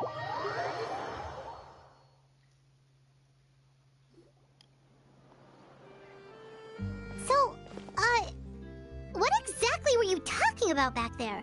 Paimon only heard you mention some rivers, a large body of water, and then some kind of irrigation scheme. You really want to know? I would imagine there might be more pressing concerns at the moment. Winnie, Paimon really hopes everything's going okay. Oh, Paimon recognizes that look. You've got your tiki cap on, don't you, Traveler?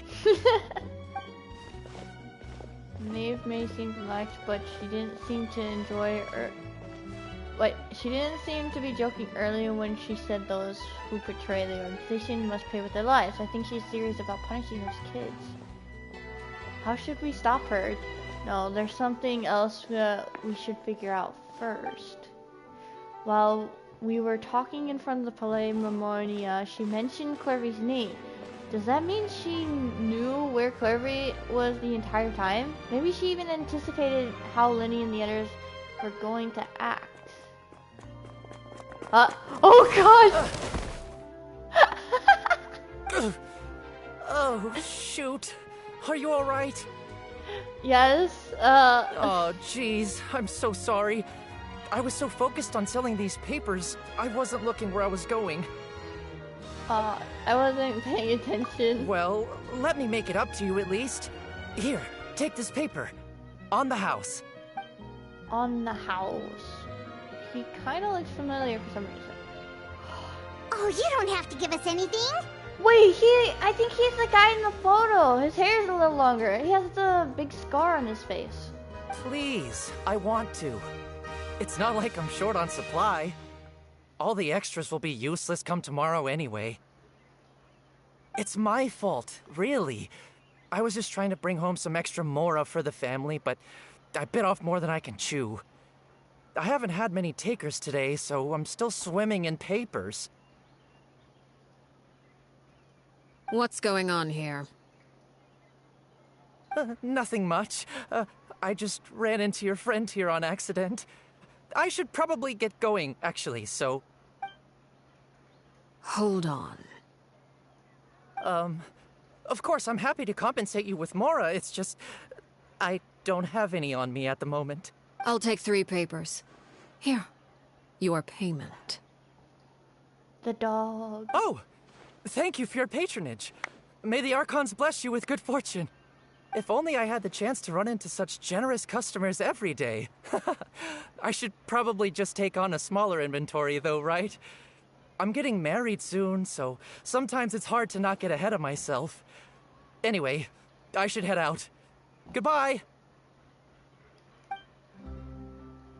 Well, now that my affairs are settled, we should take the boat back to Poisson. We've even acquired some light reading to enjoy along the way. That was very nice of you. Actually, why don't we stick around for a little longer? Paimon just realized how hungry she is. She can't head back to Poisson on an empty stomach. Looks like Paimon is trying to buy us more time. If we head back now, I doubt Linny and the others will have made any progress. What should we do? It appears you two are under the impression that delaying our return will somehow alter the situation in your favor. I'm sorry to ruin your fantasy, but your efforts are meaningless. Come on, you don't want some nice food? That being said, I could be persuaded to give Linny some extra time. I just have one condition. If you agree to my request, I'll even answer some of your questions. You're quite curious about Clairvy, are you not? And my relationship to her. Wait, why are you being so generous all of a sudden? You're not gonna ask us to do something bad, are you? You overestimate yourself. You don't have the talent for bad things. Then what can you possibly... The most important consideration in a negotiation is that both sides receive something they want. Demands and threats only get you so far. The condition, let's hear it. Wonderful. Here it is. When the time comes, make the choice that you deem most appropriate in the situation, and lend your help to the House of the Hearth. Okay, sounds normal enough. But what do you mean, when the time comes? When is that supposed to be? That is for you to decide. We accept your condition. Then we have a deal. Follow me.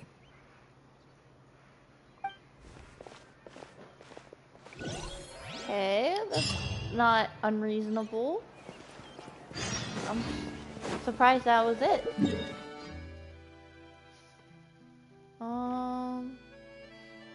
It's gotta be like have like deeper meaning to it. Everything's so far away. This one's a little closer. There's no way we'll be able to see the stars tonight in this weather.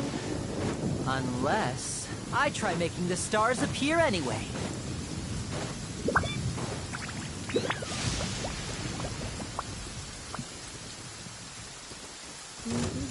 Don't mind me, just passing through. Ah!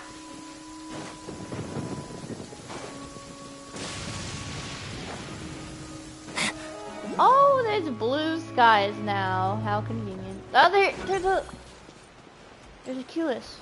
Where? There's a Culus. It's up there. I want it. Hold on. I don't have any pins. Shoot. I'll just try my best to remember it's right there.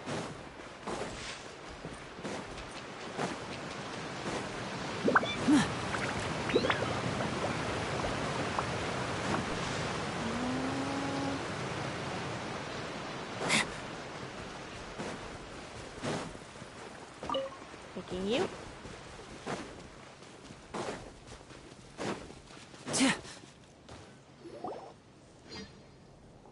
Where are we going? What is this place?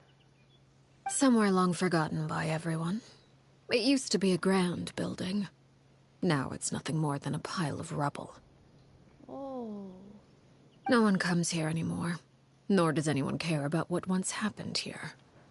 Although, this place does have something to do with the story I'm about to tell you. Story? Oh, story time! It was before I became a Harbinger, and before Linny and the others joined the House of the Hearth. Due to certain events, I first killed Clairvy and then her mother. And this is where it all happened. You were the one that killed Clairvy? Why? Patience now. Allow me to explain Clairvy's side of the story first. I'll start from the beginning. Clairvy was 6 years old when she was brought by her mother, Crucibina, to live in the House of the Hearth. From the outside, it seemed like a fairy tale. A thriving family made up of kind adults and friendly children. Crucibina was the knave at that time, and the House of the Hearth was under her control. She was Clairvy's mother by blood, but she was also the mother to all the children in the house. Clairvy was happy here, for a time. But she quickly realized that being part of this family wasn't a fairy tale at all. It was a kind of purgatory. Purgatory? That's in the name of the chapter. Exactly. The House of the Hearth takes in war orphans from all over Teyvat. But as for how to raise them, that depends entirely on the person in charge. Crucibina came up with a novel idea. She would teach the children to fight, force them to duel each other, and then crown as the king of the house the child who proved themselves most worthy of inheriting her title. It's difficult to estimate the number of children who died or were maimed in the process. There's little I can say about the ones who died. The ones that emerged with permanent injuries, on the other hand, well, they still served a purpose. They would be handed over to the doctor to be experimented on, or sent away on dangerous missions. Nothing more than tools to be used and then discarded. Oh no. So those were the experiments Clairvy was talking about. But what actually happened to her? You said that Clairvy was Crucibina's daughter, so if Clairvy tried to convince her to stop what she was doing, Crucibina probably would have listened, right? Unless she never cared about her. Despite being Clairvy's mother, Crucibina cared little for her daughter. She forced Clairvy to join the House of the Hearth only as a means to demonstrate her own impartiality as a mother, to prove that she treated all her children equally. Clairvy did try to convince her mother to change her ways, but it was to no avail. After her efforts failed, the only other option was to rise up and try to fight back. Unfortunately, the other children had already been thoroughly indoctrinated into the illusion of happiness Crucibina had created. Of course, there was one exception. Someone Clairvy's age who knew the truth about the House of the Hearth. Her name was Purgatorius. Purgatorius? Perry. Wait, the friend that Clairvy mentioned? Friend, huh? I suppose we can call her that for now. Clairvy was a cheerful and passionate person with a tenacious spirit. Purgatorius, on the other hand, was rather cold-blooded.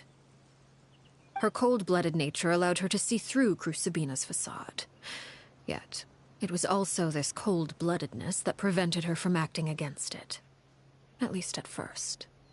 While Clairvy longed for freedom, Purgatorius was convinced that, amid all the fighting and violence, she would make it until the end. She even looks cool as a child. Despite their differences, the two became fast friends, united by their knowledge of the truth.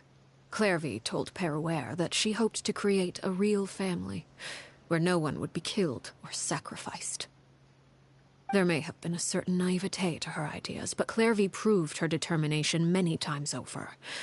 She tried countless times to run away, ask for help, or expose the truth. But her efforts only earned her beating after beating. The only thing that kept her going was her strength of will.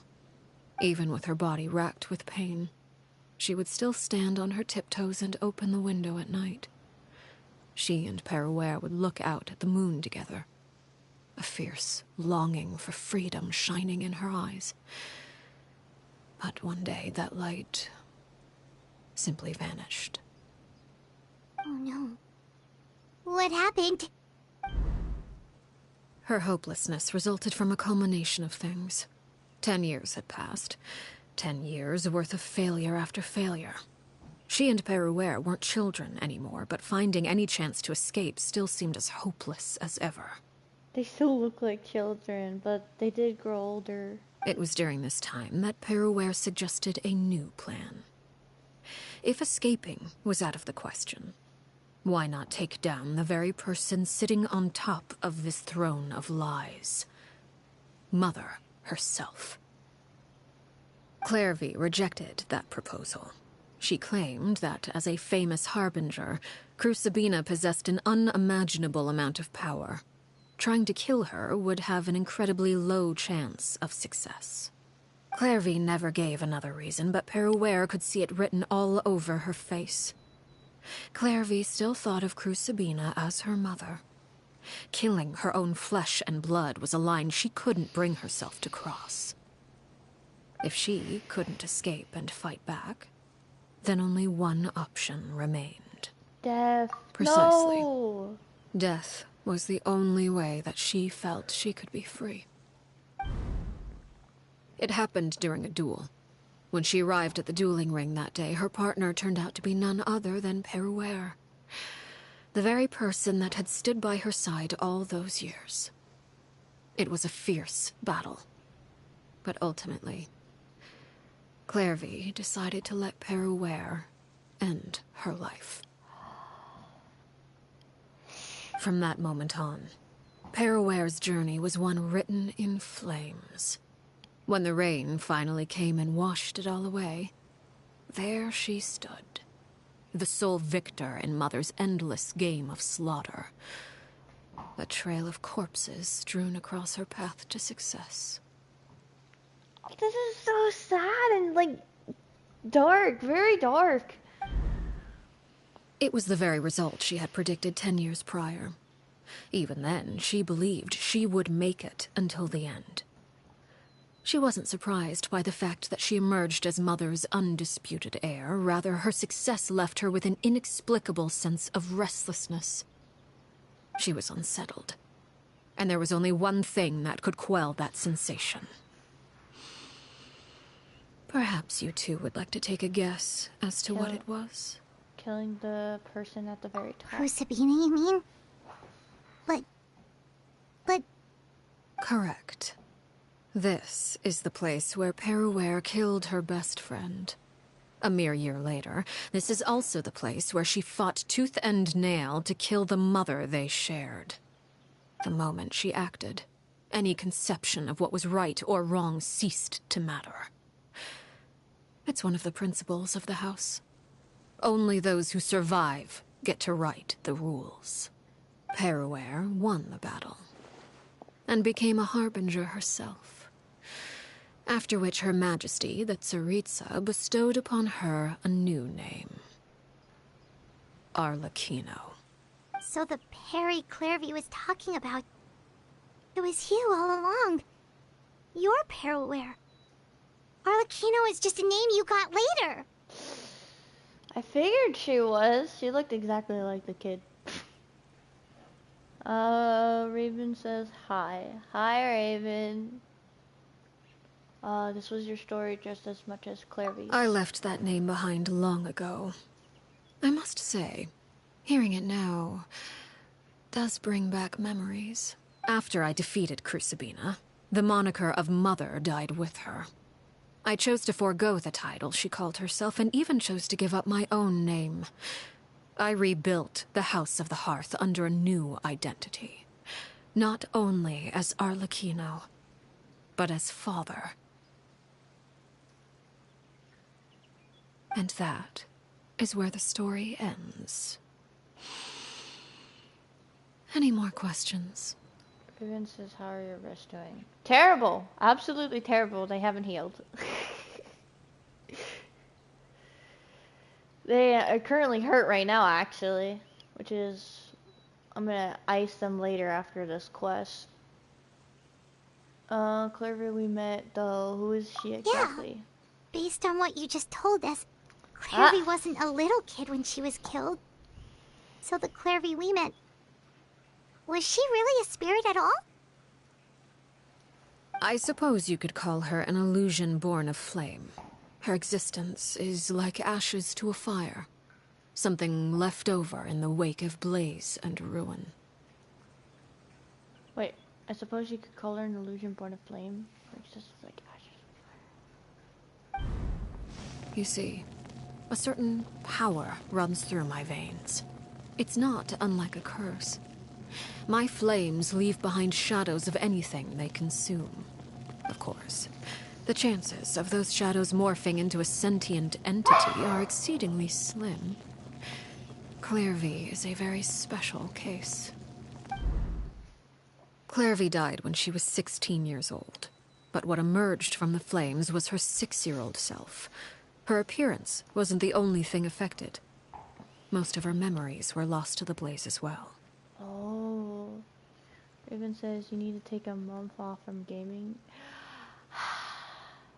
That's the thing, I was planning on doing that, but every time I ice my wrist, when I have to walk my dog, my husky, Sky, the big one, loves pulling and pulling and pulling, which completely affects the healing process immediately. And I was like, there's no point. All I can do is just keep icing them every time. Memory is a mysterious thing indeed. Losing a portion of your memories will alter your sense of self. Lose 10 years' worth, however, and it would be like living in the past. Like returning to a version of yourself that never grew up. No wonder Paimon got such a weird feeling when we were talking to her. Perhaps I should put it this way. Clairvy is someone trapped in time. It may seem like she exists with us in the present, but she truly lives in the confines of her own past. So if all of that is true, then you must have known about Clairvy for a long time. Indeed. She's a rather volatile and unstable entity. Sometimes she would look after the children. She's even saved some of their lives.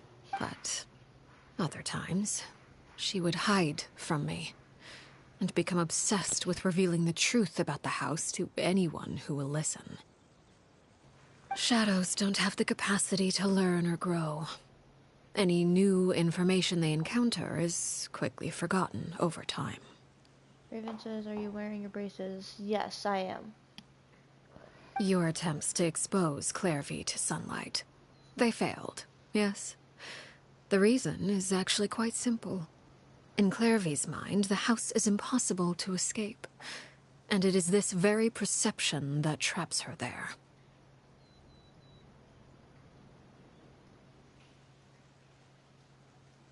But no matter. All I have to do is kill her again, and all will be resolved. I don't anticipate so much as a single speck of ash will be left behind this time. Wait, that's too bad. That's no. Wait! Paimon can understand why you might want her gone, but isn't there another way? So what if she's trapped in her 6-year-old self? She's still your friend! At least talk to her first! It's too late for that. She broke the rules, and now she must be punished. That goes for Filial and Nantoy as well. She's had quite the effect on them. I hope you understand. The difference between Crucibina and myself lies in our formulation of the rules, not our policy for enforcing them. Upholding the rules without question is a trait we both share, because that is how a household should be run. Is this really what you want to do? He spoke! He spoke! No, oh, he spoke. Whatever could you mean? Don't you want to say a proper goodbye at least? Whether as a killer or as a father, there are two things that must be avoided at all costs: anger and sorrow. Anger makes you impulsive. Sorrow causes you to waver. Well, it appears it's about time to proceed. Before we arrived, I told some of my well-behaved children to bring our troublemakers here by nightfall. I do believe I've kept my end of the deal. I give your friends quite a bit more time. As for what happens now, we'll just have to wait and see. Uh-oh. Oh. Here they are, Father. They're here. Ah, you gonna execute him? Seeing something like that would actually be a first for me. Lenny! Clairvy. I'm sorry. I heard about how you helped buy us more time, but I still failed. I couldn't find a way to fulfill her wish. Huh? Are you... Perry? Indeed, it's been a while, Clairvy. Perry! Shh, stay right there. I'm sorry to postpone our reunion, but first, I believe certain scores need settling. What? Uh-oh. Wait, is this a scene? Father, let me explain. It's not. Out of my way. Father! You chose to conceal a threat to the house. And for that, you must be punished. Overall, however, I suppose your wrongdoing is hardly the most egregious of the bunch, so I'll deal with your punishments later. As for right now, the more pressing concerns are the traitors among us. By traitors? Do you mean us? Father, let me explain. We didn't mean to... Fultz, why don't you share what you heard? Yes, Father. Secret Midnight Meeting number 3. Participants, Filial, Nantoy, Sato, Toddy. Nantoy clearly said, if only Father wasn't the one who took us in. Sato added, I'm sick of this life. I just want to live as a normal person. Filial was the worst of them all. She called us crazies and said a bunch of mean things about Father. I did not! I kind of believe it the way how harsh she was last time. You're lying! Fultz is trying to frame us. It's not like I'm the only one who heard those things. After that, you and Toddy and a bunch of other people started talking about Clairvy. You were using all those things Clairvy brought up as an excuse to question Father. We're birds locked in a cage. The only way out is to destroy it. That's what you said, wasn't it? You little... You just want me gone, don't you? What did I ever do to you, huh? And you, Sheplo, have you forgotten who stood by your sickbed, watched over you, and changed your dressings? Come on, let's hear it then. What's your reason for all this? There's so much accusing. You're wrong, Filial. We don't want you to die. You're our family. Liar. You wouldn't be doing this if that were the case. So why? Why have you backed us into a corner? We all live in the House of the Hearth. You know the type of work we do, Filial. A single betrayal can cost dozens of us our lives. It's not like it's never happened before. That kind of thing is hard to forget. That's why the House of the Hearth cannot tolerate any form of betrayal. Ever since we came to Poisson, you've had 7 secret meetings. A lot of the things you talked about really crossed the line. You've been spying on us for half a month? Wait a second. Now that I think about it, the move to Poisson was just a way to make it easier to spy on us, wasn't it?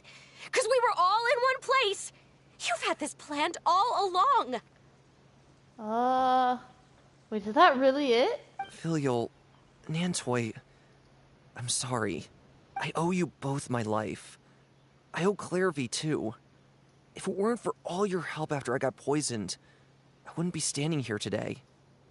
If this were any other situation, I would do anything to repay that kindness, even if it cost me my life. But rules are rules. I'm sorry. My hands are tied. Why? Oh, she's crying now. Why? That's enough, Filial. We made a mistake, and we should own up to it. We broke the rules, plain and simple. And now we have to face the consequences. I'm sorry, Sheplo. Fultz. I'm sorry, Father. They're not even trying to run. They just know that they won't be able to escape. We accept our punishment. Chapleau, according to the rules of the House of the Hearth, how should these traitors be punished? All those who betray the house pay with their lives. And so it shall be.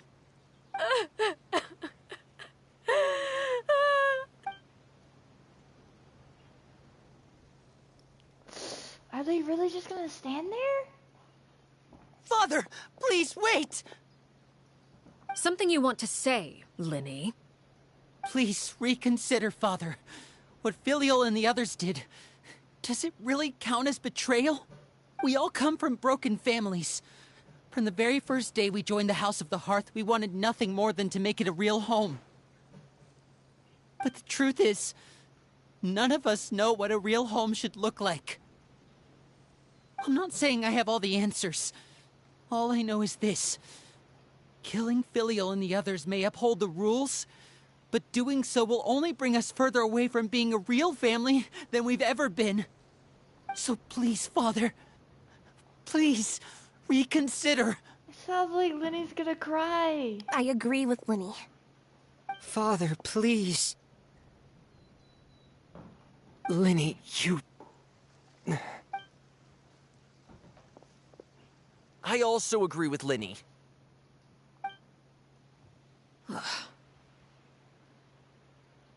An order once given cannot be rescinded. However, given the extent of your determination, I suppose we shall have to go about this a different way. Draw your weapons and face me. Oh no, we're gonna fight her. Our weapons? Father, are you referring to a duel? Precisely. The rules of the house will not be altered. Traitors must be punished. However, resolving disputes with a duel is also one of our rules, one that also applies to me. Demonstrate a sufficient showing of strength, and I shall offer a concession. Can't we just talk it out? Wait. Beat Father in a duel? I mean...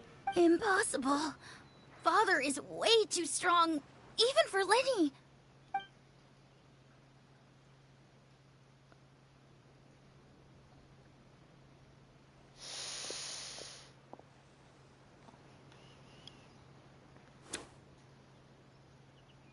Oh, his card.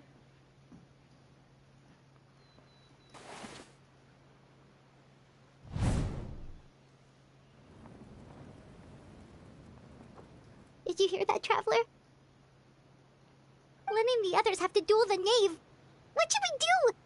Can they really win something like that? Maybe? If they lose, those people from the house are really gonna be executed. Hey, are you listening? Is executing them really what she wants? Don't you want to say a proper goodbye at least? Anger makes you impulsive. Sorrow causes you to waver.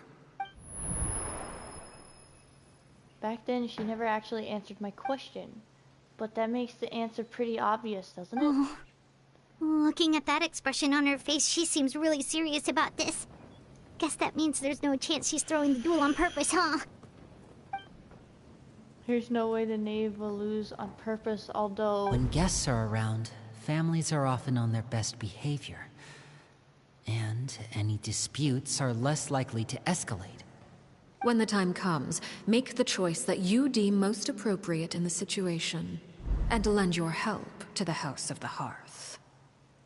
What's wrong, Traveler? Hey, where are you going? Eh? Traveler? Let's go! Yes! I like to see for myself what the fourth of the Fatui Harbingers can do. You're asking to join the duel against the knave? Paimon, you're joining too. If that's okay. I'll allow it. We do have a ready-made dueling ring at our disposal, after all. All I would advise is this. Keep a firm grasp on your weapon, and give it your all. The ground is shaking. And you may just lose your life. The ground is shaking. The ground is shaking. Scene? Are we gonna go into an epic scene? Oh, okay. I guess the epic scene is like after the battle, maybe. Hey, buddy, hey, buddy, hey, buddy, everybody. Aha! Stay calm. Whoa! Closer She now. dodges! That is so cool! That is so cool! And voila! And voila? Wait, whoa. Wait, the words With came these out! rising flames! Ah! Oh my gosh. The words came out. Is it? Ah! Hang in there. Hang in there. Oh, Lynette! Lynette, they're healthy! With these rising flames. Oh. Time to act. Ha! Rain cutter. Dude, I don't have my... Try to pace yourself. What pitiful attacks. I thought I taught you better. With the fall of darkness, destruction shall rise. The music's picking up. What is he doing? Have a taste After of clearing bottom life, your next charge attack will unleash... Ooh. And voila! Wait, and voila! Look at you. No. Trapped like a bunch of helpless animals. I'm running out of stamina. I really need to work on my damage. We're only in the first phase. I bet there's probably a second. There's the bottom life palace. Has begun. Is it a charge attack? Like a fly tangled in a web. Oh. Spare your energy. Hey. Running is of little use. With these rising flames. Look out! What am I supposed to do? I did not mean to do that. Oh! Ah! Ah! Clever trick. Here comes now our chance. Where is she? I'm going in! Rain outlines your fate. Know my sword. Let me leave you a bird. Oh.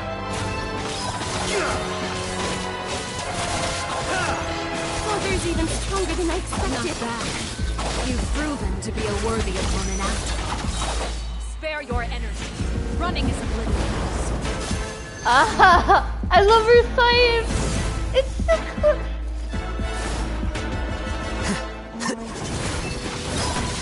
She has the one wing and like the way her hair color is. I know, kind of reminds me of Sephiroth, but kind of doesn't.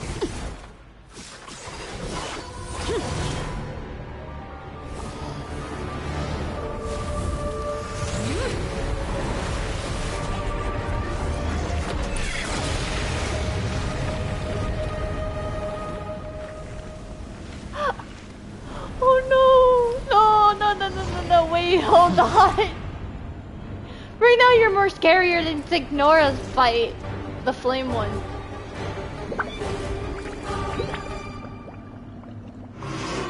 Ah! Hey, that was not fair! My blade is all that remains. That wasn't fair! I can't heal! That was... I might need a shield person. I'm gonna need a shield person. Unless I just let them die. Over here. Adventure time. Off we go. Hey! Whoa! Hold on! Stop! Please. Let's light it up. Please. Watch out for Father's movements. Look out! Clear the bottom light by a charge attack to interrupt the blood. Your punishment made manifest.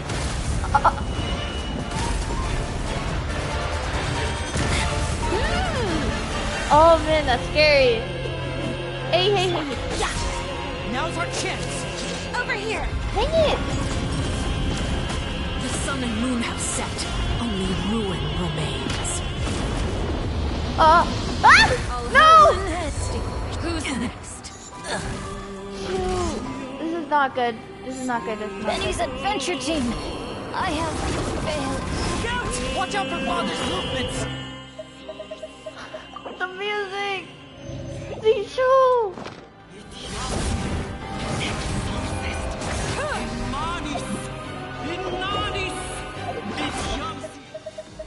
What is this music?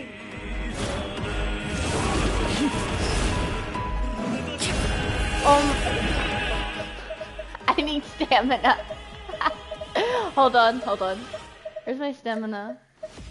Bam. It says I can clear it if I use a charge attack. Over here. I use a charge attack! Over the side. What?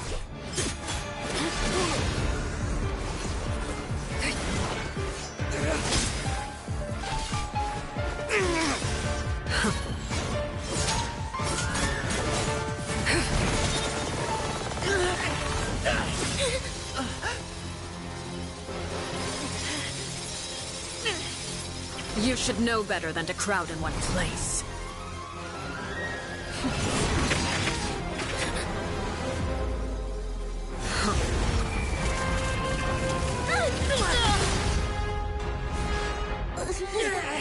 Oh, I know. No! I'm sorry, Father!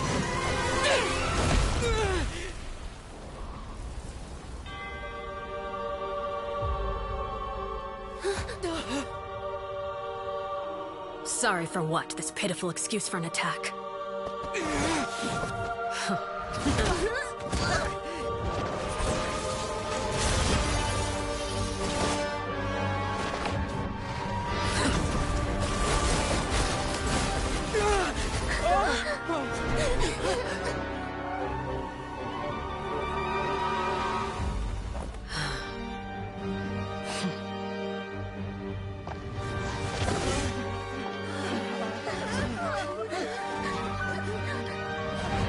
Father, no!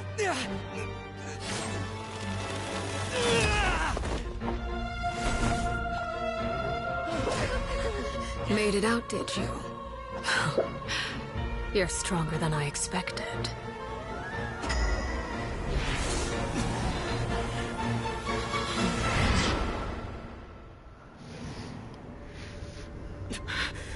A crimson moon?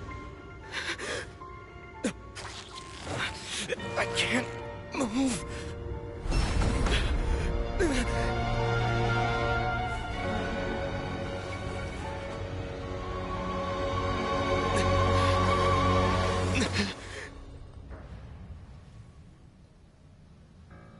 Still, not strong enough to beat me.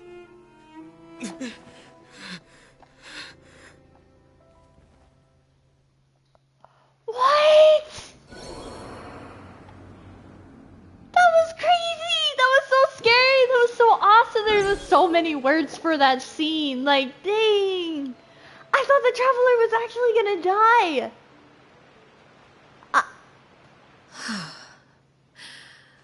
I believe we can end things here. It's not often that we get to enjoy the company of guests, after all. We wouldn't want things to get too out of hand. Right here?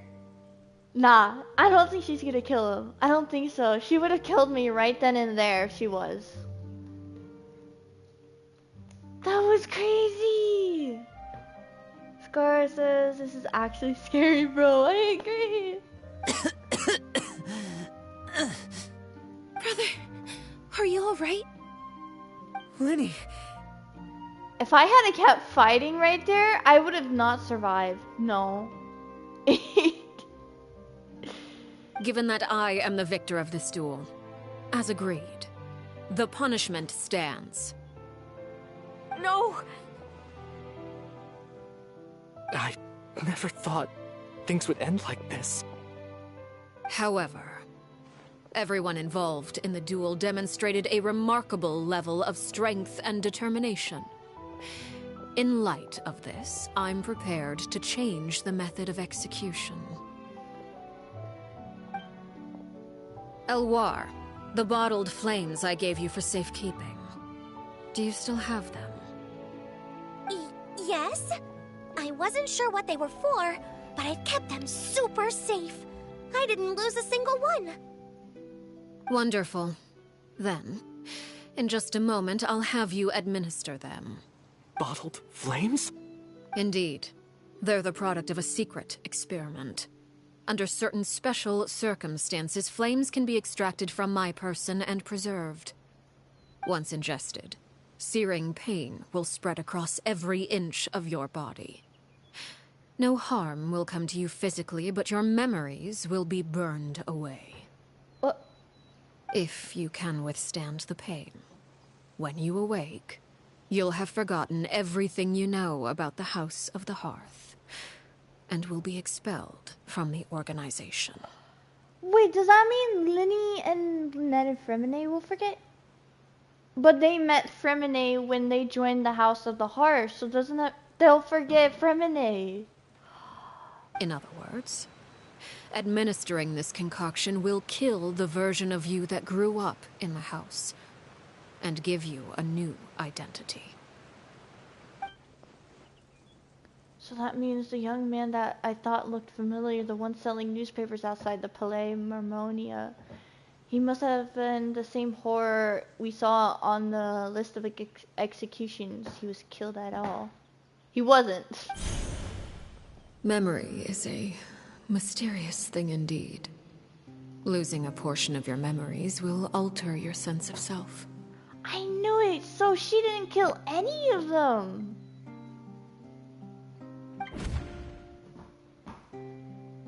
And that's why she probably bought those 3 newspapers. No, if my understandings of the knave is right, she really thinks of that as killing him. Oh. The horror that lived in the House of the Hearth is dead. The one that remains is simply a normal person living out his life with his beloved. Even so, it's much better than actually ending their lives. So, you're just letting us go, Father? You misunderstand.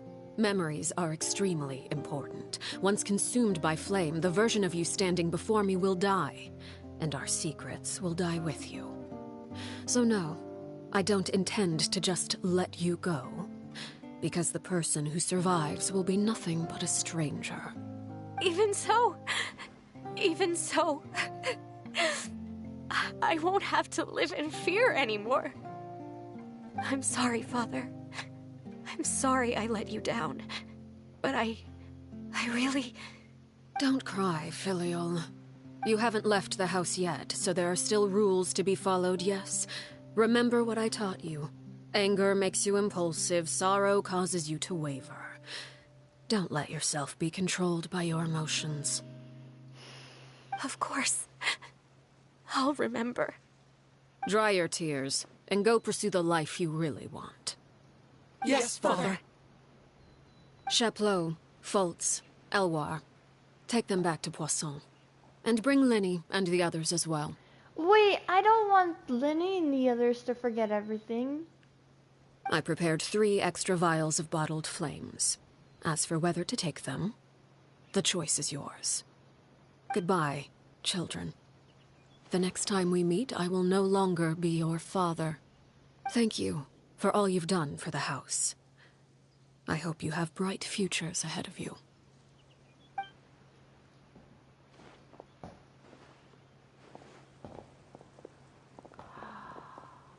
Is Linny gonna cry? It looks like he's gonna cry. Let's go.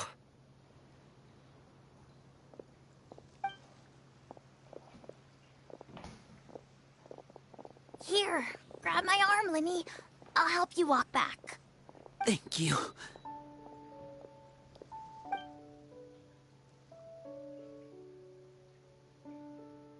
Clairvy.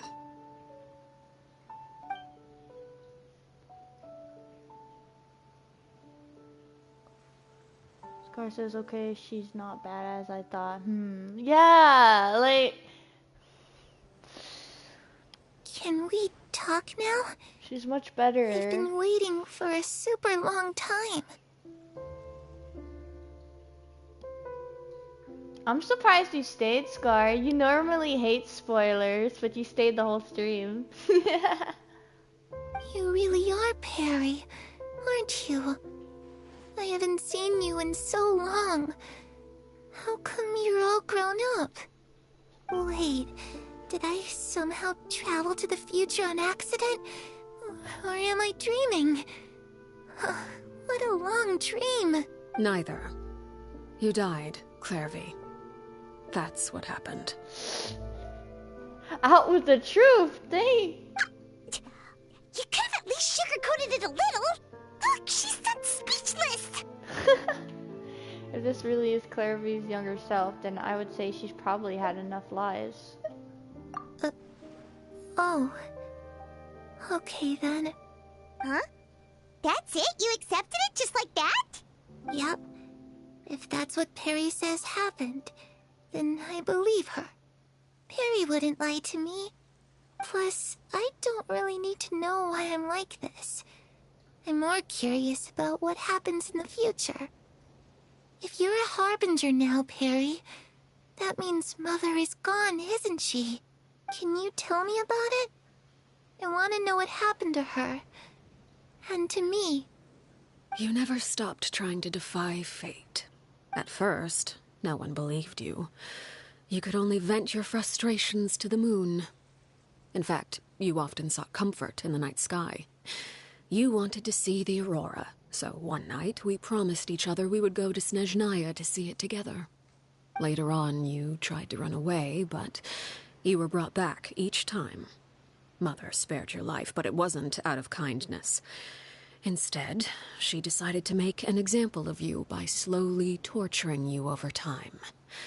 That way, the other children would know what happens to traitors. Still, you never gave up. Mother hoped that through ruthless duel after ruthless duel, she would be able to crown an ultimate victor among the children she raised. But you called on everyone to unite, to fight to a draw in order to reduce casualties. Your efforts may have only delayed the inevitable, but still. You gave them hope. You tried everything you could think of, but every attempt ended in failure. Still, you never turned your sword on Crucibina, and you never turned it on me. On that gloomy day, you told me... Scar says, I probably would forget when I get the quest anyway. I forget a lot of things too. I always have to like go back and like review it so I don't forget. For the last 16 years of my life, I've done everything I can to fight for freedom. But now, I realize that the only freedom I truly possess is the freedom to choose to die. I never imagined I would say something like that. I must have been feeling really worn down. But somehow, I still think I understand. According to Mother's plan, only one of us was going to make it until the end. And I always hoped that person would be you. If I could do it all over again, I still don't think I would make a different choice. Even when I first met you, I knew you'd be able to do what I couldn't. Is that so? Even now, I'm not sure I truly understand what kind of freedom you were trying to pursue. But as the head of the House of the Hearth, and as the children's father, I've tried to give them the most basic of freedoms. The freedom to choose their own fate. It's something I discussed with the Iudex of Fontaine. The children who want to leave the house will have their memories wiped clean of all secrets pertaining to the organization. In return, they will be allowed to live a normal life in Fontaine without being prosecuted for their past. Oh, so that's what the conversation was. Of course, I won't simply hand freedom to them on a silver platter. They have to fight for it and prove themselves worthy of it. Only freedom that is earned has true value. But the only ones that fought was Linny and Fremine and Lynette. The others just stood there. That's more than enough. That's exactly the kind of life I was fighting for. You know, Perry, I think you're a pretty amazing king, and a really great father, too. I'm really happy that you're the one who took over the house. I guess I do have one regret, though. I still haven't seen the outside world. Well, it just so happens that our dear guests over here have been to many nations and traveled to countless places. Perhaps they would be willing to tell you what the outside world is like. Of course I would. Scar says, when I do it myself, I usually remember, but when I'm watching somebody else do it, I usually forget. That's why I watch YouTube videos over and over and over again, so I won't forget. Yeah. Yeah, it's completely different when you're doing it yourself because, like, you're actually the one doing it. So I get that. It's like with an anime. You're watching the anime, but you're not actually there. So of course, like a year later, you'll forget it and think, ah, shoot, the new season's coming out. I gotta go rewatch it. Really? Of course! We've traveled all over the place. We've got so many stories, we could probably talk your ears off for 3 days straight! Oh, yes. Especially with the Aranara side quest. Oh gosh, that was so long. I still have memory flashbacks of it.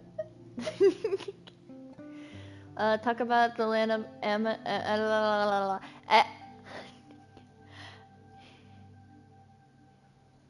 shoot, Animo Nation of Freedom. I actually joined a streamer one time during this quest. Not gonna lie, actually I did, and he messed up on this, and now he's making me mess up on this, saying Animo. You know, I used to dream of being a bard. Playing the lute while singing into the winds of freedom. Even if there was no one there to listen, I would have continued to sing no matter what. Oh, that's a nice one. I wonder if she'll run into Venti. Talk about the land of Dio Nation of Contracts. Ah, that's where Mora comes from. I never knew that before. If I had some Mora, I would buy 3 new dresses. One for me, one for Perry, and one for Mother. Why her?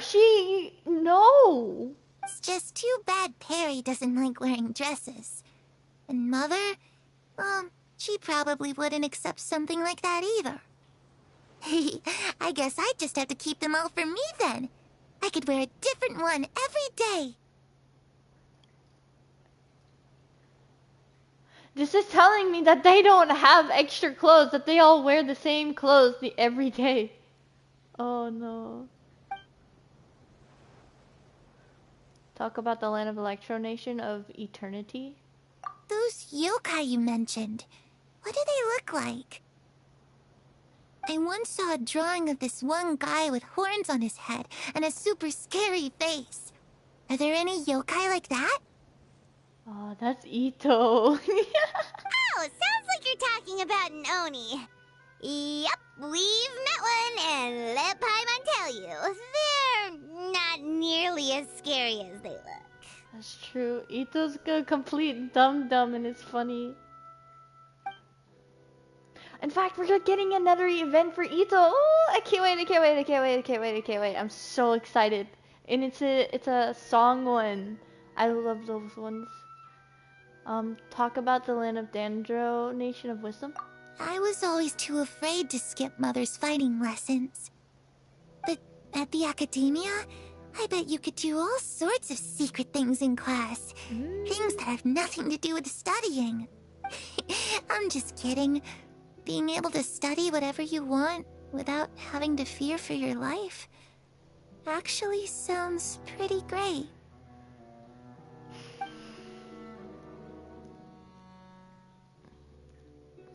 Now tell Clary all the about situation was super dangerous. Lenny and Lynette were accused of committing a crime, and they were going to have to stand trial at the Opera Epicles. Oh, they're talking.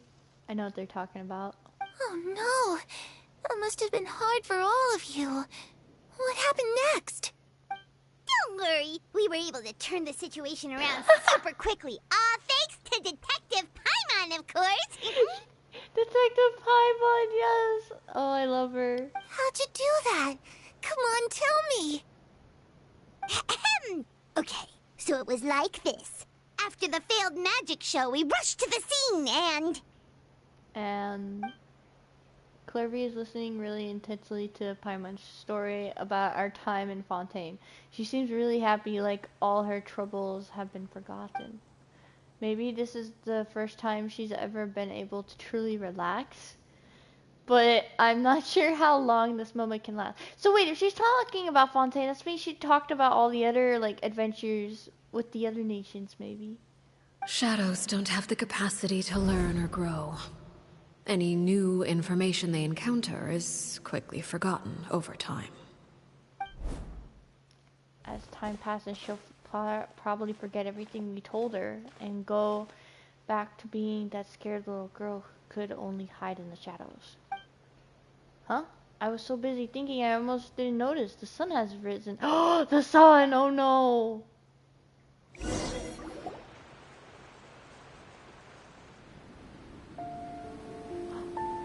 It's a scene. Clairvy, you've worked tirelessly from the shadows to overthrow the House of the Hearth.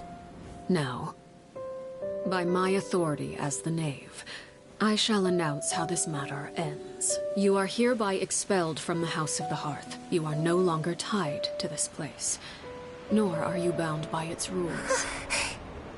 You're saying that I can finally leave? I get to experience the outside world as well? Oh, I almost forgot. There's no getting older for me. Still, seeing who you grew up to be makes me really happy, Paraware. Take care of yourself. Goodbye. May we meet again someday.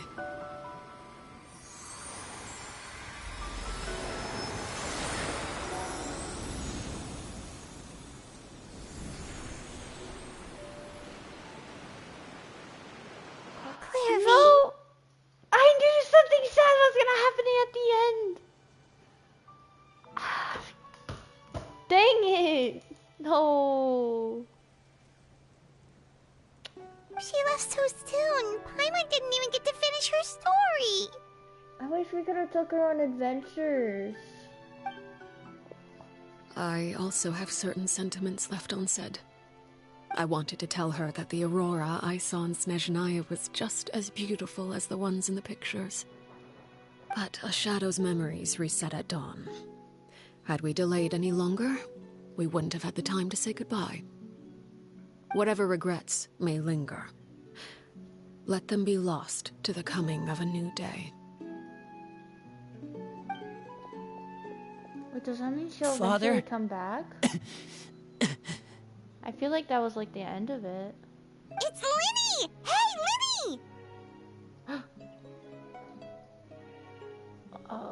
Wait, hold on. Scar says, do, Inspector Paimon, do, Inspector Paimon.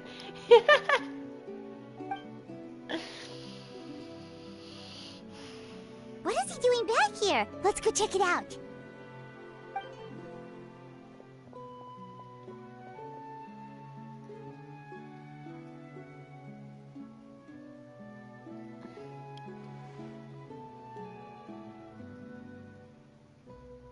Father, the bottled flames have been administered.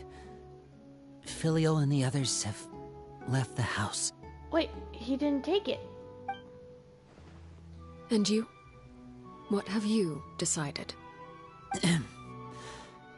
Thank you for giving us that choice, Father. But we never wanted to leave the house. It's the only home we've ever known. Lynette and Fremine feel the same way. They're recuperating back at the Hotel Bouffe d'été. But I decided to come back and tell you where we stood. That's great, so they won't forget their memories.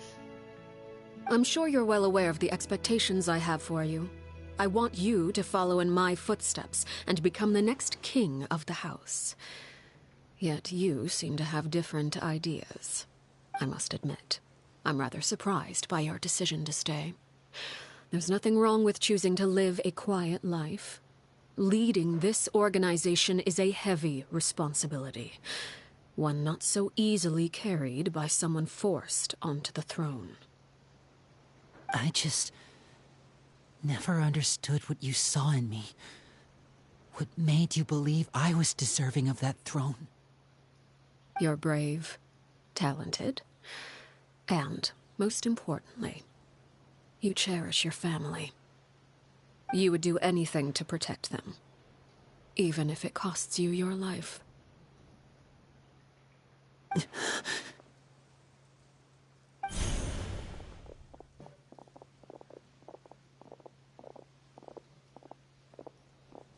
Speaking up back there was so brave of you, Linny. It's all thanks to you that we were able to convince Father to back down. You're a hero, Linny. Hero?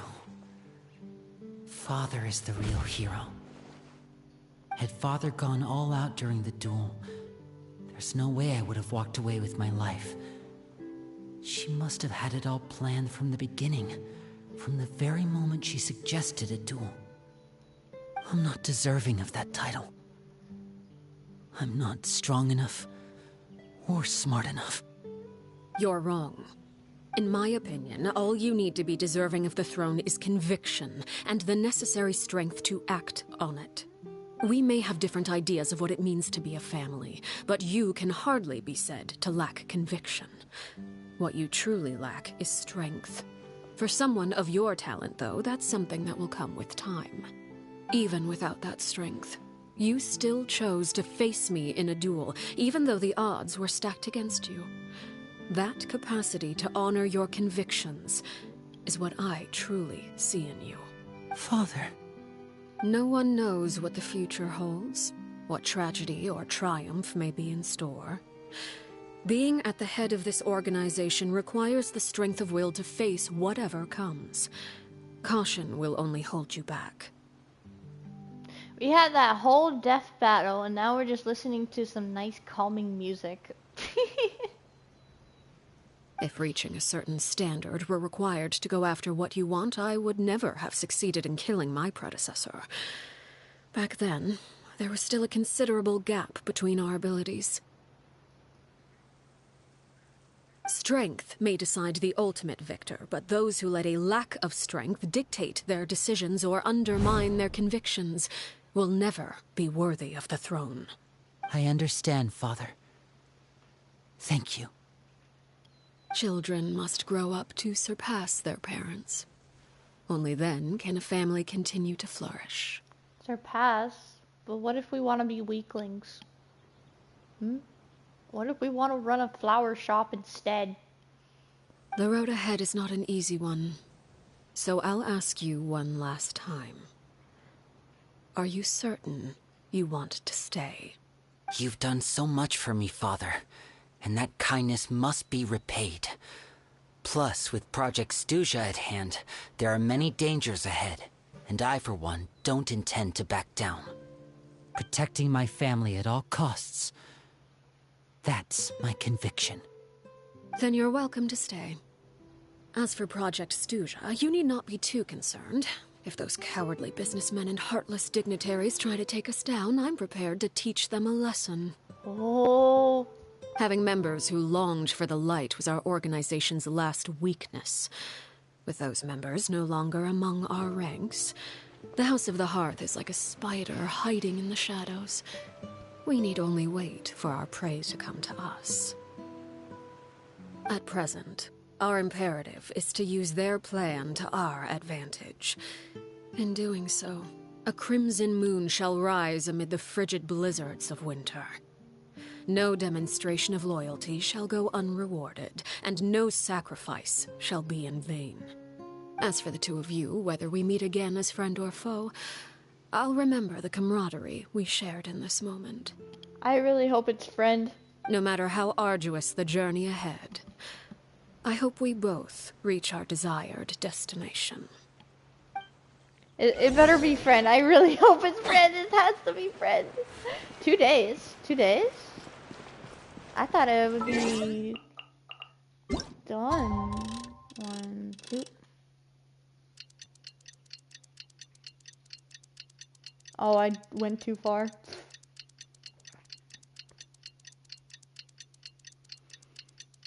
Or maybe not.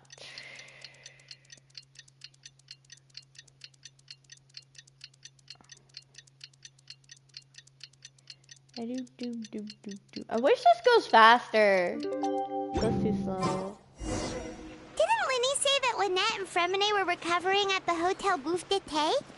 Oh, Paimon wonders how they're doing. Maybe we should go check on them. Yeah, we should. What is that? Chest? They do have a chest. I don't feel like fighting. Plus everybody's dead. Adventure time! I'll get it another time. Let's finish this quest. I still remember where that Hydroculus is. Surprisingly.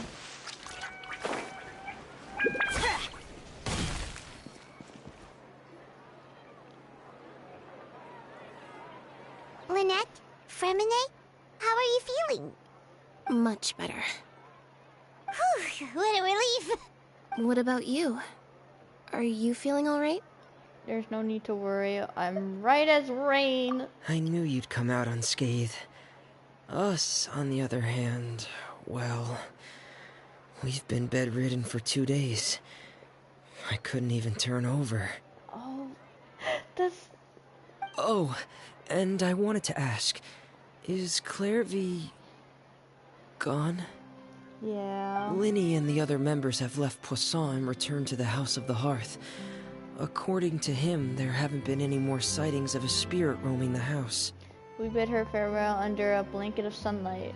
Her wish was been see. fulfilled. Ow! Something's... Felt like something was biting me.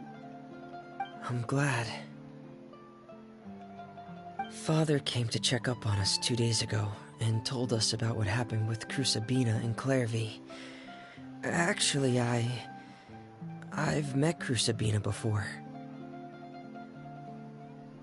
What? Wait, what? You've met the former knave? Crusabina died a year after Clairvy. It was during the year between their deaths that I joined the House of the Hearth. Crusabina had an extremely cruel and radical way of doing things. While she was alive, the atmosphere in the house was suffocating. When I joined, though, the experiment she valued so much had already come to an end, and all the people involved, dead and injured alike, were gone. Crusabina never talked about the past with us newcomers. A couple of months after I joined, Father killed Crusabina and burned all her files. With that, the names of all the people subjected to her experiments, Clairvy included, were lost to the flames, along with the painful memories they represented. Father took in Lenny and me a couple months after that, but she never mentioned anything about Crusabina or Clairvy. It really seems like something she was planning to keep to herself. The last time you talked to her, did she mention why she kept it a secret for so long? She said she didn't want us to be affected by the darkness of the past.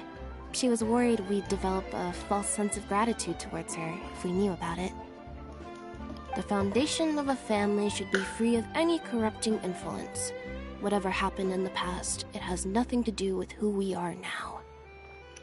I feel like she was impersonating her there. And that's what Father told us in the end. But I still thanked her for everything. It was only after hearing about what Crusabina did that I finally realized how insignificant our lives could have been. The members of the house meant nothing to her. To say that she valued them in any way, even just as a tool, would probably be giving her too much credit. If Father hadn't taken over the House of the Hearth, I probably would have already... Don't think about that. She saved you in the end. Father rarely brings up the fact that she saved us. She doesn't believe that being indebted to her should be what ties us together. But even if we didn't owe her anything, we would still choose to stay. Because this is our home. We may have arguments or times when we feel wronged. Some people may even choose to leave. But as long as Father is here, we will always have a home. Whether the path before us is bathed in sunlight or shrouded in shadow, we'll follow Father wherever she chooses to go. So I wanted to say thank you for helping us make it through this crisis. Without your help, we could have lost a lot more along the way. Oh, we didn't do anything, really. Just invite us back as guests and we call it even. Yes, I want to go in your house, please. Of course. You're welcome anytime. Are Filial and Nantoy okay? I actually saw them at a cafe this morning. They didn't recognize me. From what I could tell, they were drinking coffee and talking about one of the operas that started running recently. They seemed happy. If I had to take a guess, I would say they finally found the kind of life they always wished for. Aw, that's the end. Dang. And I still didn't get to go in their house. Ever since I got into the Fontaine, that's all I've ever wanted was to go in their house.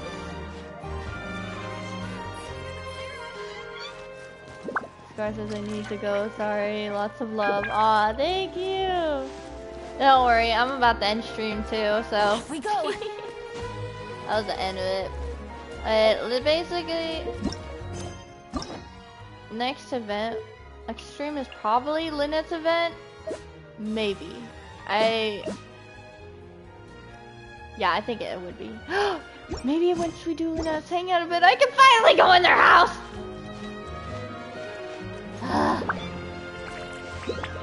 Yeah. Okay. Well, thank you all for joining the stream. Thank you, Scar, for talking with me and keeping me company. I appreciate it. And no summons for Arlecchino. But hopefully I won't summon for Wanderer and be stupid. I probably will. Oh well. Bye bye. Gotta end the stream. Oh, 3-hour stream. That's a nice way to